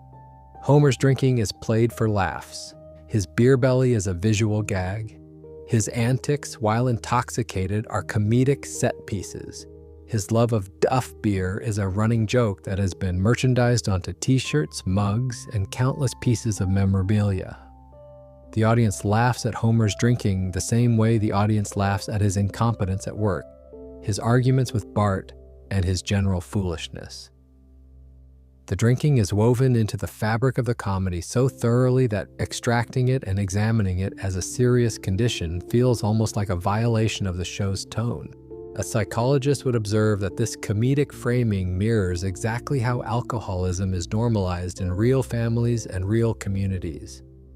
When the drinking is treated as funny, when it becomes a character quirk rather than a medical condition, when the consequences are played for laughs rather than acknowledged as genuine harm, the seriousness of the addiction becomes invisible.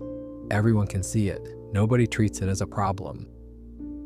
And the person at the center of it continues drinking because the social environment has defined their drinking as entertainment rather than as illness. Homer's alcoholism is hiding in plain sight, disguised as comedy, and the disguise is so effective that even careful viewers of the show may never have thought about his drinking as a condition worthy of clinical examination until someone points it out explicitly. The third thing Homer's alcoholism reveals is the tragedy of the good enough life. Homer's not miserable. This is important to understand. He has a wife who loves him. He has children who, despite everything, love him too. He has friends who enjoy his company. He has a house on Evergreen Terrace. He has a job that, while not fulfilling, provides a steady income. His life is not in crisis. It is not falling apart. It is adequate. It functions. And that adequacy is precisely what prevents the kind of rock-bottom crisis that many narratives of addiction use as the catalyst for recovery. Homer never hits rock bottom because his floor is high enough to prevent a fatal fall. His marriage survives, his children adapt, his employer retains him, his community accommodates him. He is comfortable enough to avoid the desperation that might drive him to seek help, and functional enough to avoid the catastrophic consequences that might force others to intervene on his behalf. A psychologist would note that this good enough existence is one of the most common and most durable barriers to recovery in real-world alcoholism. When life is tolerable with the drinking, when the consequences are chronic but not acute, when things are not good but not bad enough to demand change, the person can continue drinking indefinitely, decades passing, potential dissolving, relationships slowly degrading, health gradually declining, and the drinking persists because nothing has gotten bad enough to overcome the inertia of long-established habit and the comfort of familiar dysfunction. The fourth thing Homer's alcoholism reveals is the gap between knowledge and action that defines so much of human psychological struggle. Homer knows that alcohol causes problems. He said so in his famous toast. He has experienced the benefits of sobriety multiple times. He has been told by his daughter that his drinking was about to cost him his marriage. He has acknowledged, while chemically sober, that he never got to be the person he wanted to be because of alcohol. He has seen what drinking does to Barney, to Springfield, and to himself. He knows, on some level that surfaces periodically and then submerges again, he genuinely knows, and he drinks anyway. A psychologist would observe that this gap between knowing and doing is not unique to addiction. It is one of the fundamental features of human psychology. People know they should exercise and do not exercise. People know they should save money and do not save money. People know they should be kinder to the people they love and are not kinder to the people they love. But in the context of addiction, this gap takes on particular significance because the substance itself actively impairs the cognitive and motivational systems that would be needed to close the gap. Homer knows he should stop drinking, but the drinking impairs his ability to sustain the motivation, the planning, the follow-through, and the emotional tolerance that stopping would require. The very thing he needs to change is the thing preventing him from changing. And this self-reinforcing trap is what makes addiction one of the most challenging psychological conditions that human beings face. The fifth thing Homer's alcoholism reveals is something about the show itself and about how American popular culture processes the reality of addiction. The Simpsons has been on the air for 35 years. It has addressed virtually every social issue of the late 20th and early 21st century. It has satirized politics, religion, education, healthcare, corporate greed, celebrity culture, media, technology, and countless other aspects of modern American life. And yet it has never consistently and seriously addressed the alcoholism of its main character as a condition that deserves the same sustained, thoughtful treatment that it has given to other social issues. Homer's drinking is always present but rarely examined. It is always visible but rarely treated as a problem worthy of the show's considerable intelligence and moral insight. A psychologist would observe that this gap between the show's willingness to address other issues seriously and its unwillingness to do the same with Homer's alcoholism mirrors a broader cultural pattern. American society is remarkably comfortable depicting alcohol use in entertainment, in advertising, in social contexts, and in daily life, while simultaneously maintaining an uncomfortable silence about the scale and severity of alcohol use disorders within the population. Homer's drinking is the elephant in Springfield's living room, and the show's reluctance to address it with the seriousness it addresses other topics reflects a cultural reluctance to look too closely at how much of our social fabric is woven around a substance that quietly damages millions of lives. The sixth and final thing Homer's alcoholism reveals is perhaps the most important, and it is the thing that makes his character resonate with audiences at a level that goes beyond comedy or social commentary. Homer is a deeply human character. His alcoholism is part of what makes him human, not because drinking is inherently human, but because the struggles his alcoholism represents, the struggle to cope with a life that is not what you imagined, the struggle to be present for the people you love when you do not know how, the struggle to change a pattern you know is harmful when everything around you supports its continuation, the struggle between the person you are and the person you wish you could be. These are universal struggles that extend far beyond addiction to alcohol. Everyone has something in their life that they know they should change but have not changed. Everyone has a version of Moe's Tavern, a place or a habit or a pattern that provides comfort while preventing growth. Everyone has experienced the gap between insight and action, between knowing what the right thing to do is and actually doing it consistently enough for it to matter. Homer Simpson's alcoholism takes these universal human struggles and makes them visible through the specific and familiar lens of a man with a beer in his hand. His drinking is ordinary, his denial is ordinary, his enabling environment is ordinary, his moments of insight that fail to produce lasting change are ordinary, and it is precisely this ordinariness that makes Homer's portrayal of alcoholism one of the most psychologically significant in television history, because it reveals that addiction does not require extraordinary circumstances. It only requires a person, a substance, and a world that has stopped noticing. Homer's famous toast echoes in the mind as we reach the end of this examination. To alcohol, the cause of and solution to all of life's problems. He said it with warmth. He said it with humor. He said it with the unmistakable tone of a man who has made peace with a contradiction he does not expect to resolve.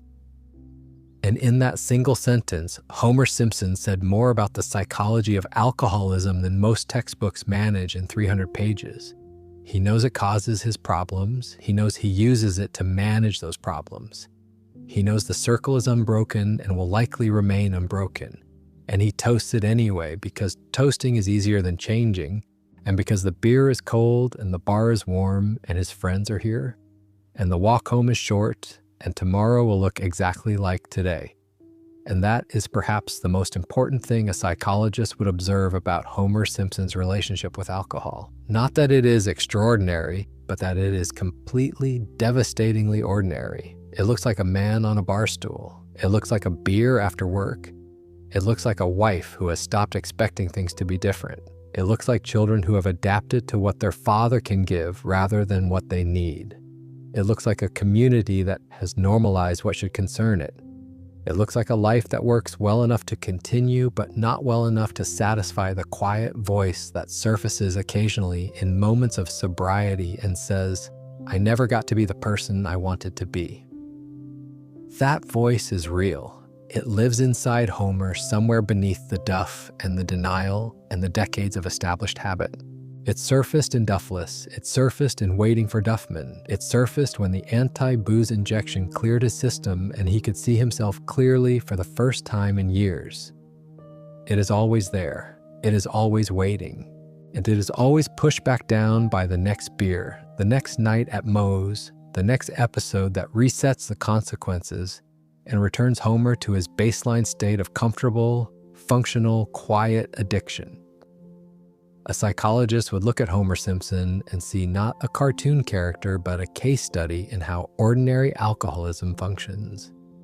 How it starts with habit and grows into dependency. How it reshapes a marriage without ending it. How it diminishes a father without removing him. How it captures a community without alarming it.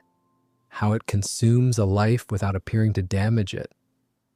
And how it persists year after year, decade after decade, episode after episode, not because the person is weak or foolish or incapable of better, but because the substance and the system and the silence have arranged themselves so perfectly that change, while always possible, is never quite probable enough to actually happen.